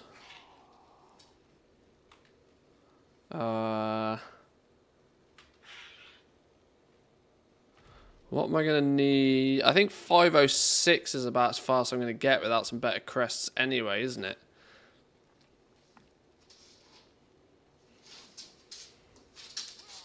This has been time well spent.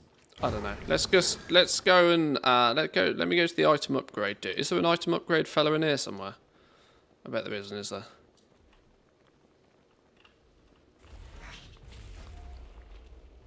Did I look at you? I think I did. I tend to frustrate people when I do this part of the stream, because people get so passionate about gear, and I am so the opposite about passionate when it comes to gear. I'm like, ah. People love a good min-max on their gear.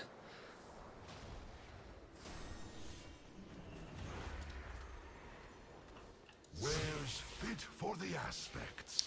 For example, in my head, it makes a lot of sense for me to just upgrade my tier set as high as I'm going to get it.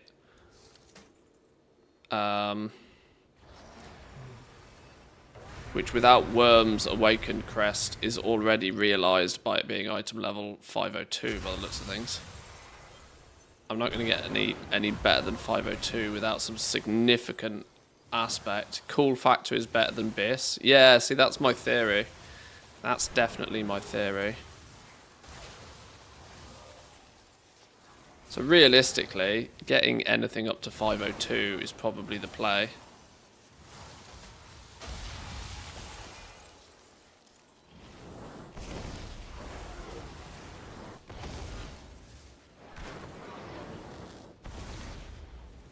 I dislike the net decking side of things, takes my fun away. Yeah.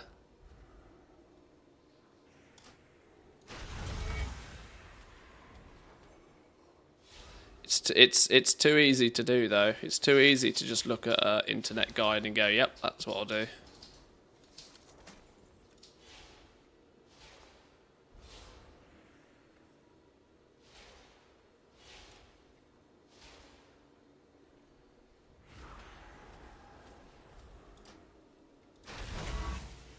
Why does that only go... What am I missing here? Okay, I'm now missing more Drake's crests. Earn from outdoor activities, normal difficulty raids, Mythic 0 dungeons.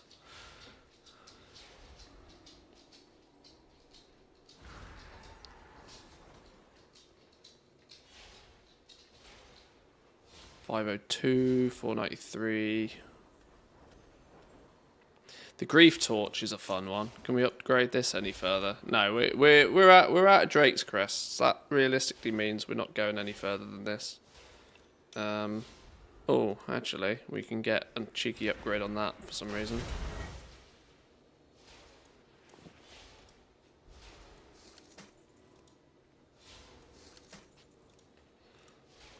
Yeah, we're not getting any further.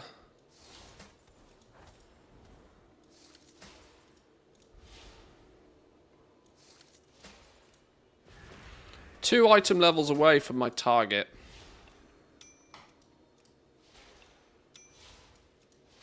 Just checking if there's any random freebie upgrades that I've missed on any of this. No, that's where we get to. That's where we get to. Rings have nice synergy with the trinket. Yeah. You got the thermal scanner enchant for your bow. Fire damage will proc the rings for nice uptime. Okay.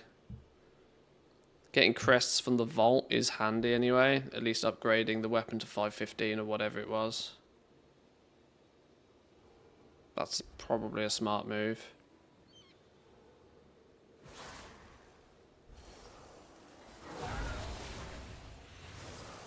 I think I'll leave my character in terms of gearing there. I don't, like, honestly, I tend to just not enjoy this kind of, like, chasing gear stuff. It just doesn't appeal to me. If anything, it tends to more frustrate me nowadays, trying to optimize and min-max my gear. As this whole item upgrade system, I've not been a big fan of it from day one. I much prefer the old school theory of you kill boss, boss drops loot. If it's a better piece of gear than the one you've got, great.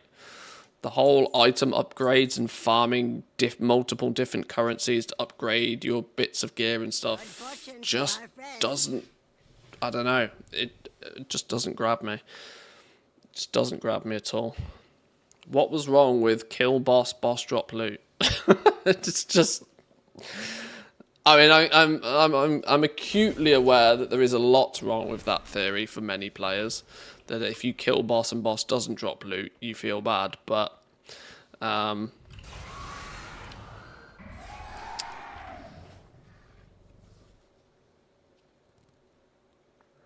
is that a tier set egg in your bag? It is, yeah. It is. It is. I have my 4-piece tier set though.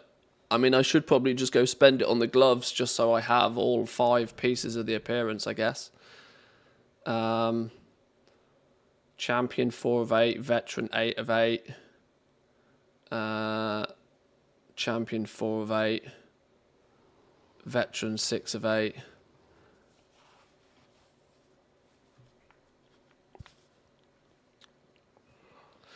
Doesn't work when people are needing on items they rarely already have equivalent for. This upgrade is a fix for that, or when groups of people need on items to funnel to a person. Yeah, like I said, I'm acutely aware that, you know, kill boss, boss drops loot is not a perfect solution, but I'm still all for, you know, master looter to go real old school. I'm still all for master looter.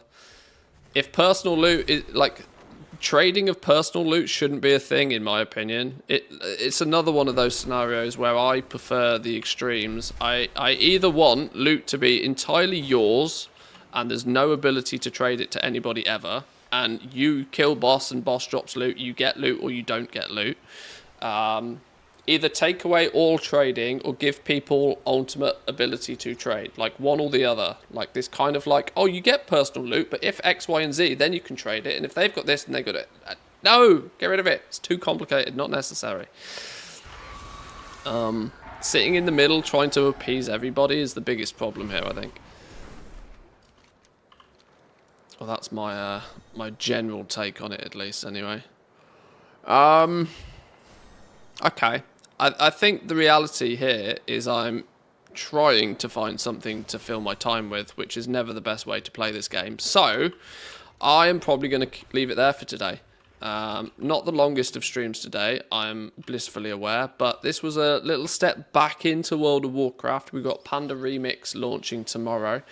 Tomorrow's regular scheduled stream may or may not happen. In fact, it probably won't happen because Panda Remix is launching in the evening. We'll do an evening stream. Remix launches at 8, and we will probably go live about an hour before that. There'll also be some Twitch drops as well.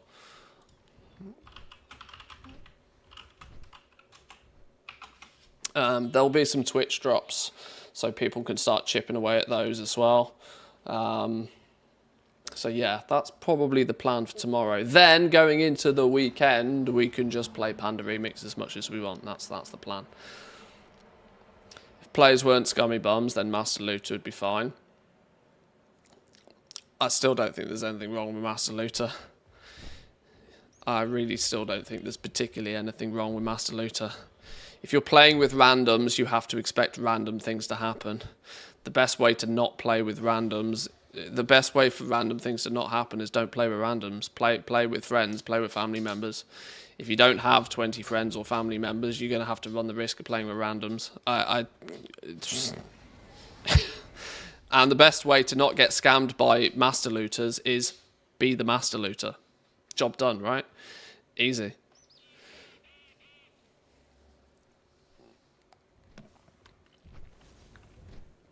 But anyway, we'll leave the stream on that spicy take, shall we? Thank you all for joining today. Obviously, viewership numbers are back to somewhat normal again because we're playing World of Warcraft. Surprise, surprise. Yeah, don't get scammed. Be the scammer. Easy source, right? No problems whatsoever. Come say hi on the Discord if you're not there already. Enjoy the rest of your reset day, whatever you choose to do. And we'll be back tomorrow for some Panda action. Have a good one, boys and girls. Peace.